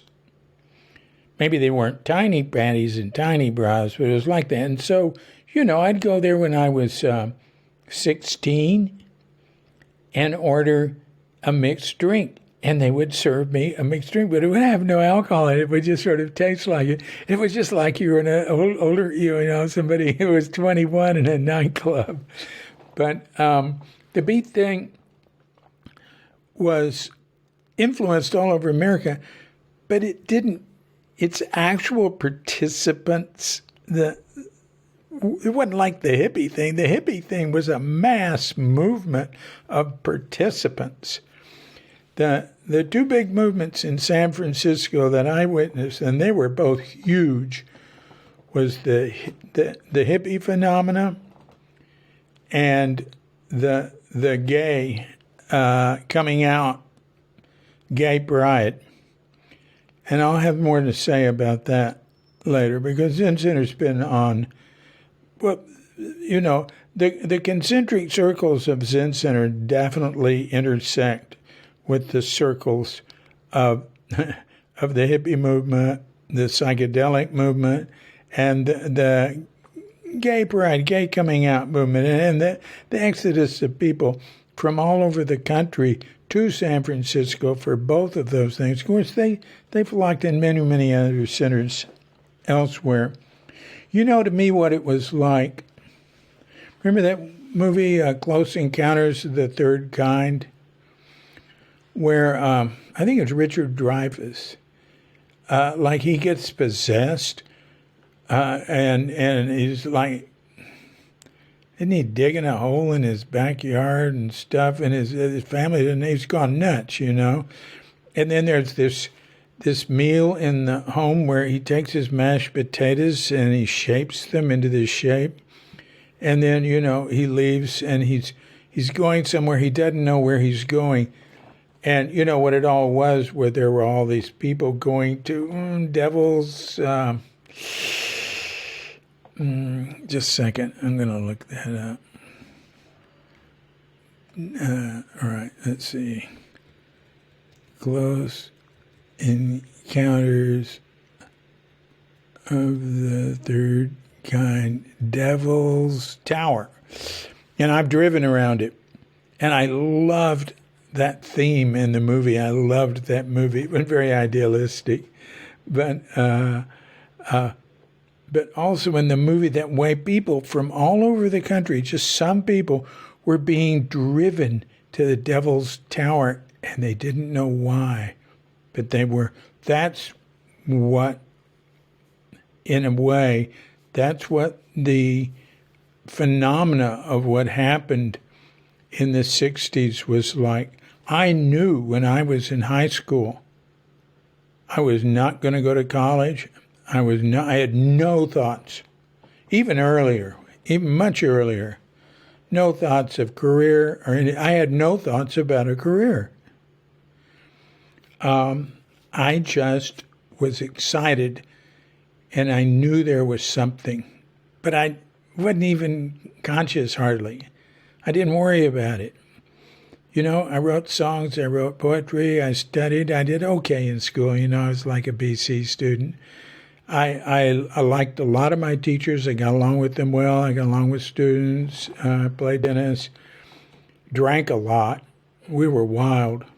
Had a fast car. And started reading beat poetry and reading. I read The Realist. I joined the Texas Society for the Abolition of Capital Punishment. I joined the Humanist Society, all sorts of stuff like that. And this, I remember my grandmother saying to me when I was quite young, she said, now, this is a German-American family, save every penny. I didn't know what that meant.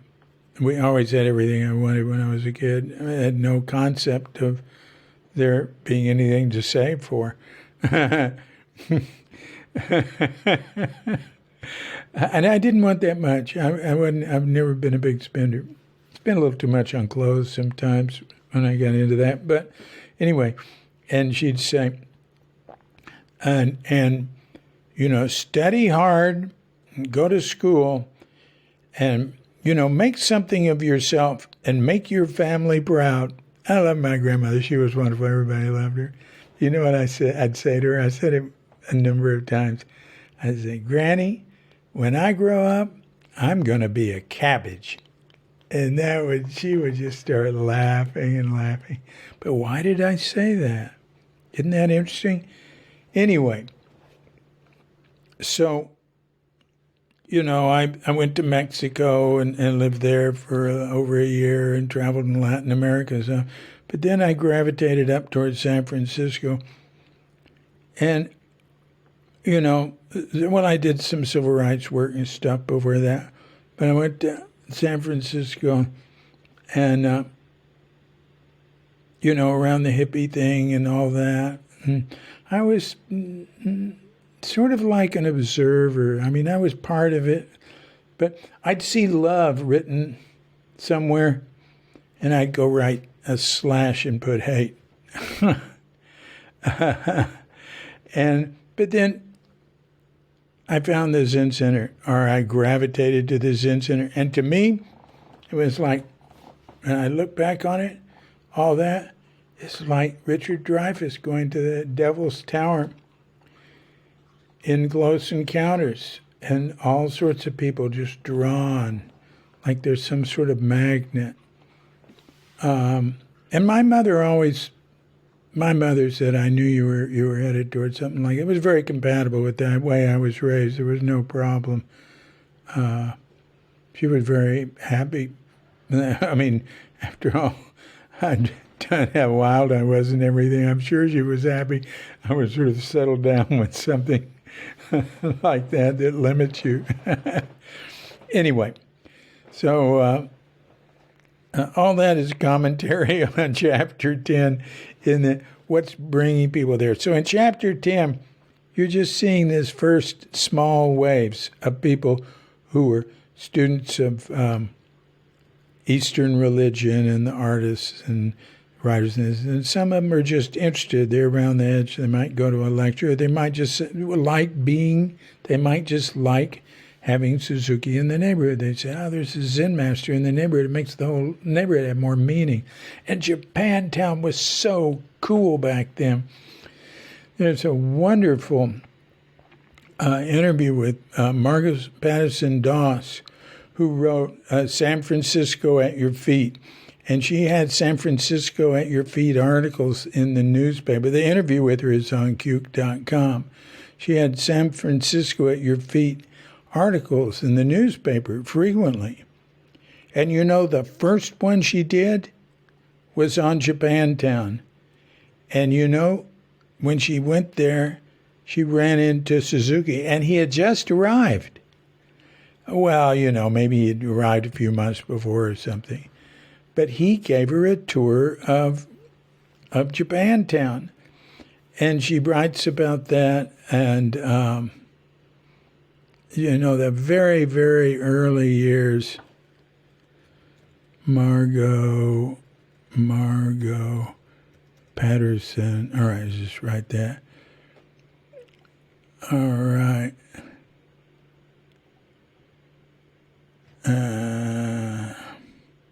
San Francisco at Your Feet. While I was getting things ready for the interview, she said that the first walk she took was in Japantown, and that's when she met Suzuki Roshi. In today's Chronicle obituary, see, I put something up about her finally, when she died in January 17th, 2002. Indicated by a note with her photo on the front page. It said that her first walk was to Fort Funston, but regardless of which was first, she has taken her last for this life, and I'm sorry that I haven't seen her recently. Anyway, she says, I think the first walk came out in 61. Initially, it was Suzuki Roshi who showed me around Japantown. It was wonderful. He couldn't speak very good English at that time, but he could certainly make himself known. It was so interesting. Here was this church, which didn't look Japanese at all. Churches in those days used to be open. I don't know they are in these days with so many street people. 30 years ago they were. I was exploring Japantown and saw this interesting building that looked like it was some Christian denomination. I walked up the steps, and the door was open. I went in. I was trying to figure out what denomination it was. I turned right and heard someone upstairs. I called hello, hello, and Suzuki Roshi came out of his office and bowed to me. I said that I was exploring around town. I asked him a few questions about the building. He told me that it was Zen and not Christian, but that the shell had been Christian at some past time. Well, and she's wrong about that. I said Jewish. It was a synagogue. She goes, oh, of course, that's what it was. Actually, there were Christians. There was a Christian group that used it during World War II when the Japanese were put in internment camps so they wouldn't hurt us. Pardon me. There in the camps, there were groups. There was the contingent that wanted Japan to win the war, but that was the wrong thing to do. There were some cases, though, and Margot has told me a very shocking story that I don't tell because it involves a very prominent family at Sokoji. I just told a little bit about it. I've always wanted to write that story because she told me in detail about it. And she first learned it from her hairdresser, her Japanese hairdresser. Anyway, it was public knowledge back when it happened, but it's been forgotten. So she said, she said, of course, synagogue. That had been a Jewish community at one time, that whole area that used to surround, Sokoji.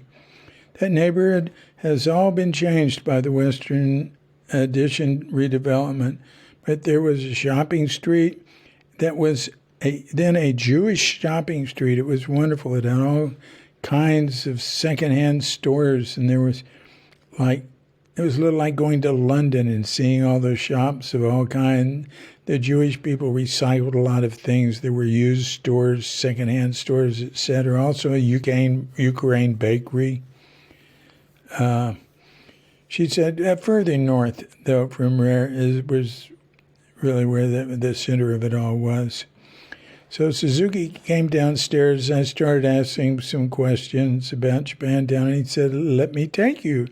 So he walked around with me the very first walk, pointing out the things that were intrinsically Japanese. It was a wonderful walk. I liked it so much.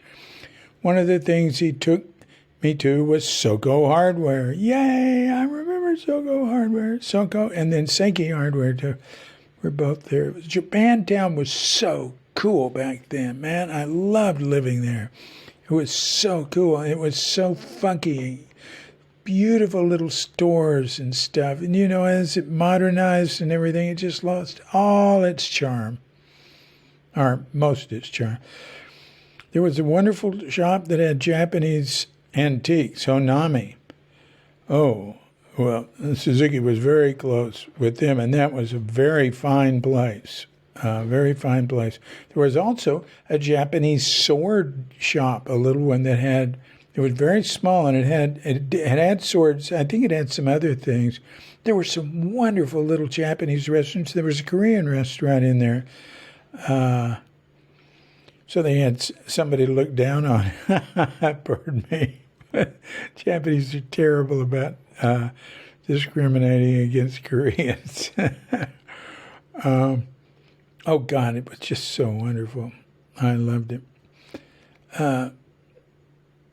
So, yeah, he took me to Honami and introduced me to the owners.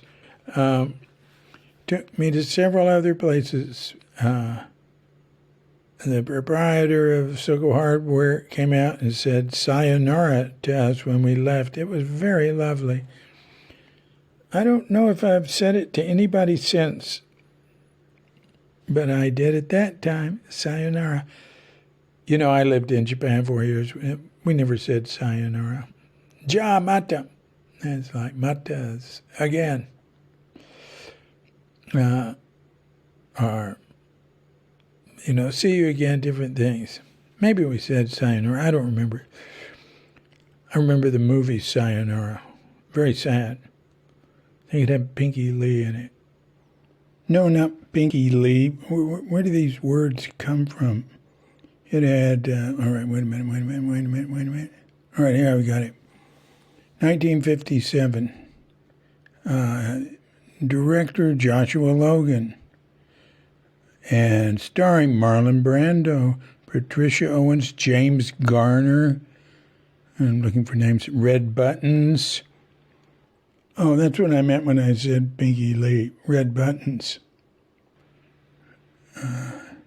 And Ricardo Montalban. Yeah, it made an impression on me as a kid. It was sad. But the song Sayonara never means goodbye. There was an old guy had a little shop. Might have been on Laguna or one of those streets west of there. He had old swords. There we are, antiques. It was very small. I remember going in there. I say, yeah, I remember that.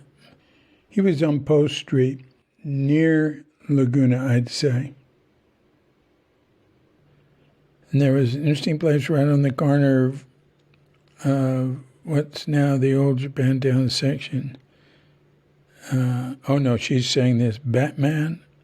I don't think that's right. Batman Gallery. But that's the place where there were art shows. She says, Billy Batman had the gallery first.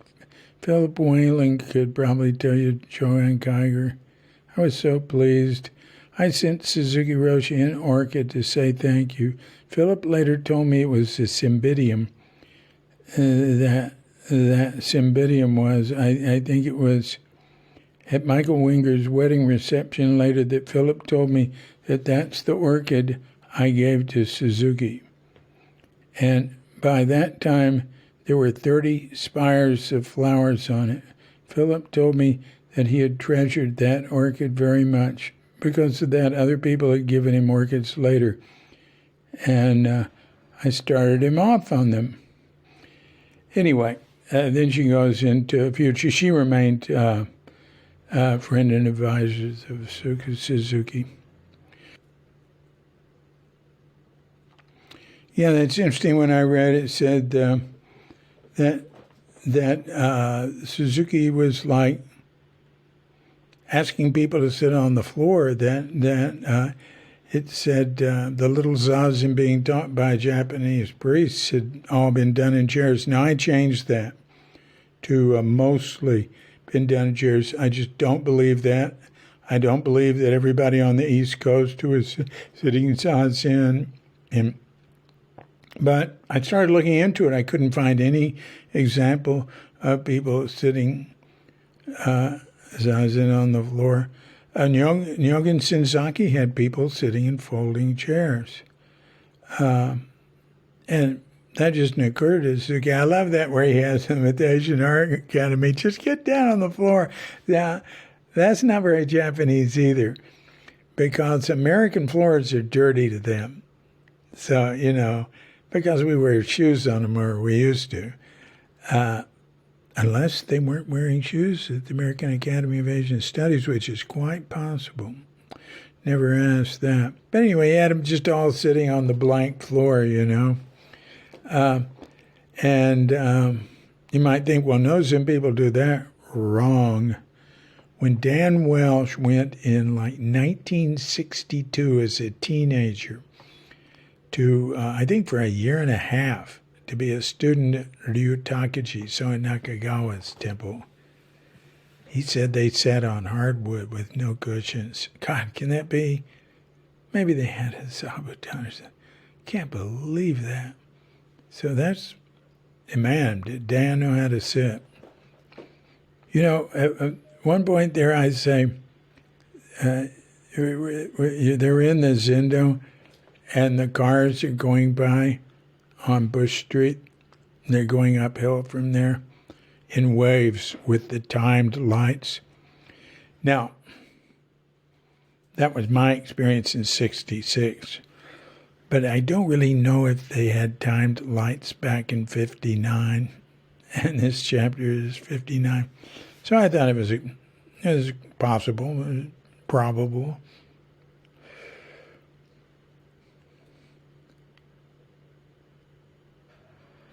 So, and then,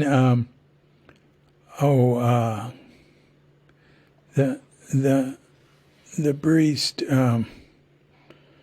who Suzuki had seen off, what's his name? Oh yeah, Daito Suzuki. So Daito Suzuki, who had been a big deal way back when Suzuki was young, he and a group of friends, I tell in an earlier chapter how they saw Daito Suzuki off. He was going, like in the 30s, to America to be a Zen priest. So Suzuki was there with his idealistic monk friends who were, thought that was wonderful, and there were tears streaming down his cheeks, and he asked Soen about him going there, and he got stepped on for that. So Daito Suzuki died while Suzuki was there, and that was his first funeral, huh? How about that? That's like around 2 months after he arrived. I sort of envisioned it as, okay, you've come here, I can go now.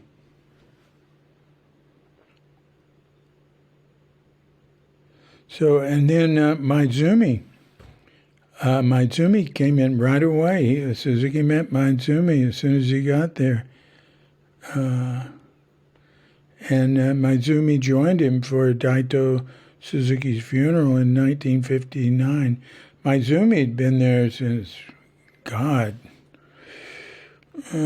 think 55. I think it says in here. Yeah, he was stationed down in L.A., but he went up to San Francisco and went to school. So he was going to school at San Francisco State. Suzuki was going to this English language school over at Pacific Heights. I love it when he did so well on it. The teacher accused him of cheating.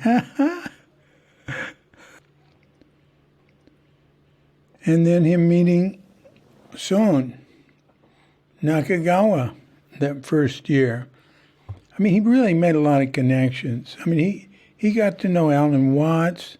Della was driving him over to Alan Watts's, and so on. So he was making connections of different types. And Son was a very unusual person. He was a Rinzai Zen teacher who was, associated with Yasutani, who was Soto, but renegade Soto, working with koans and, fast enlightenment and trying to encourage people to have kinshos, really pushing them. But Son had been coming there to sit with Nyogen Senzaki in L.A., who Suzuki greatly admired. And Senzaki died the year before he came.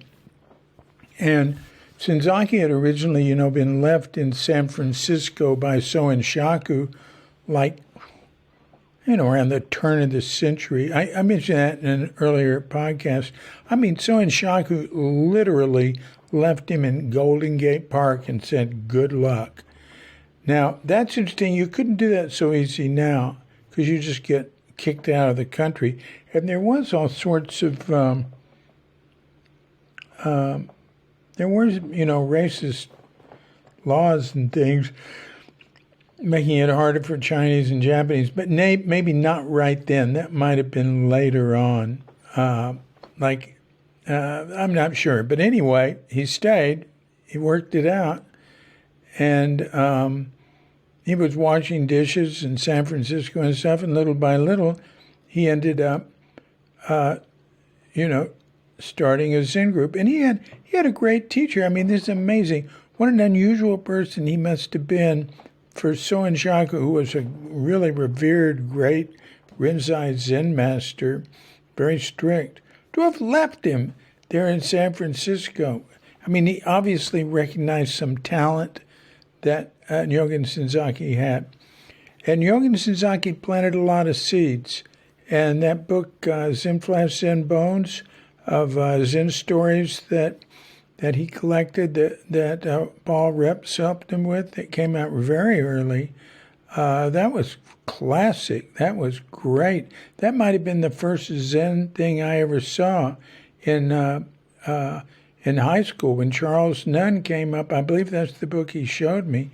And when the granny opened it up in class, he said, "Look at this," like it was some great undiscovered treasure. And I read something in it, and I went, wow.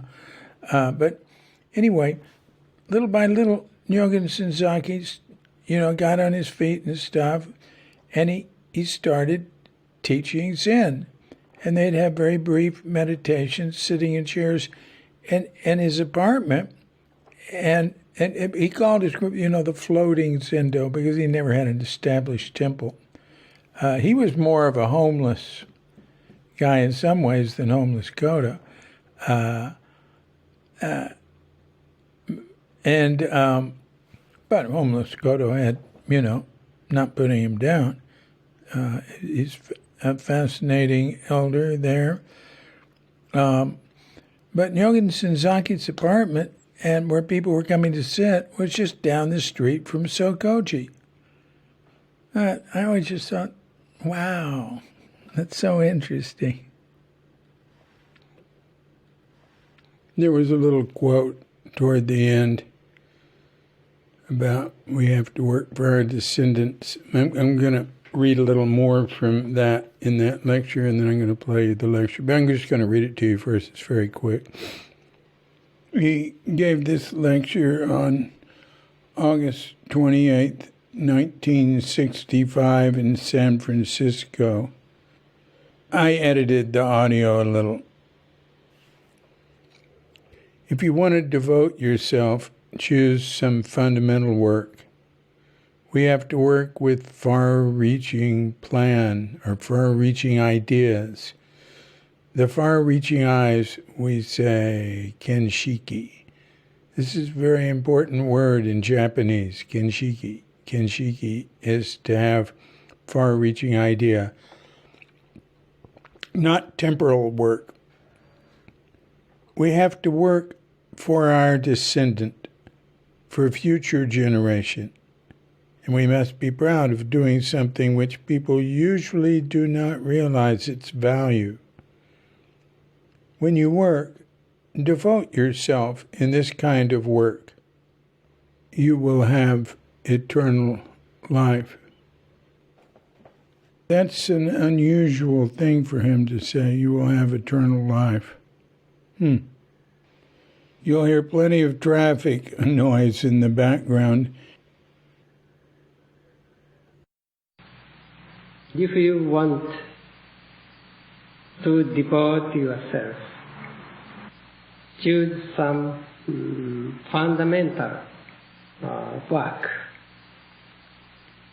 We have to work with far-reaching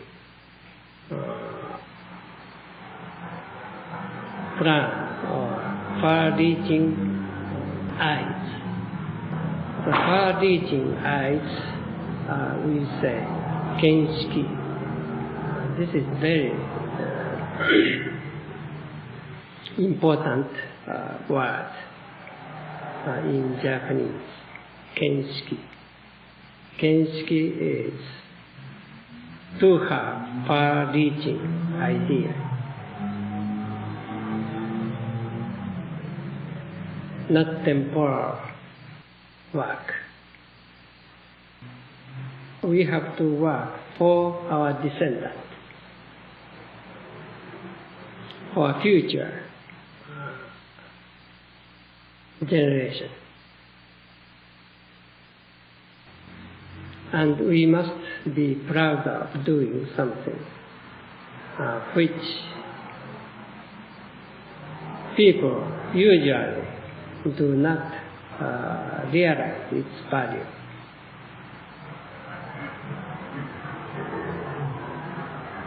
When you work, devote yourself in this kind of work,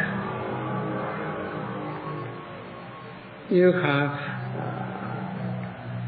eternal life.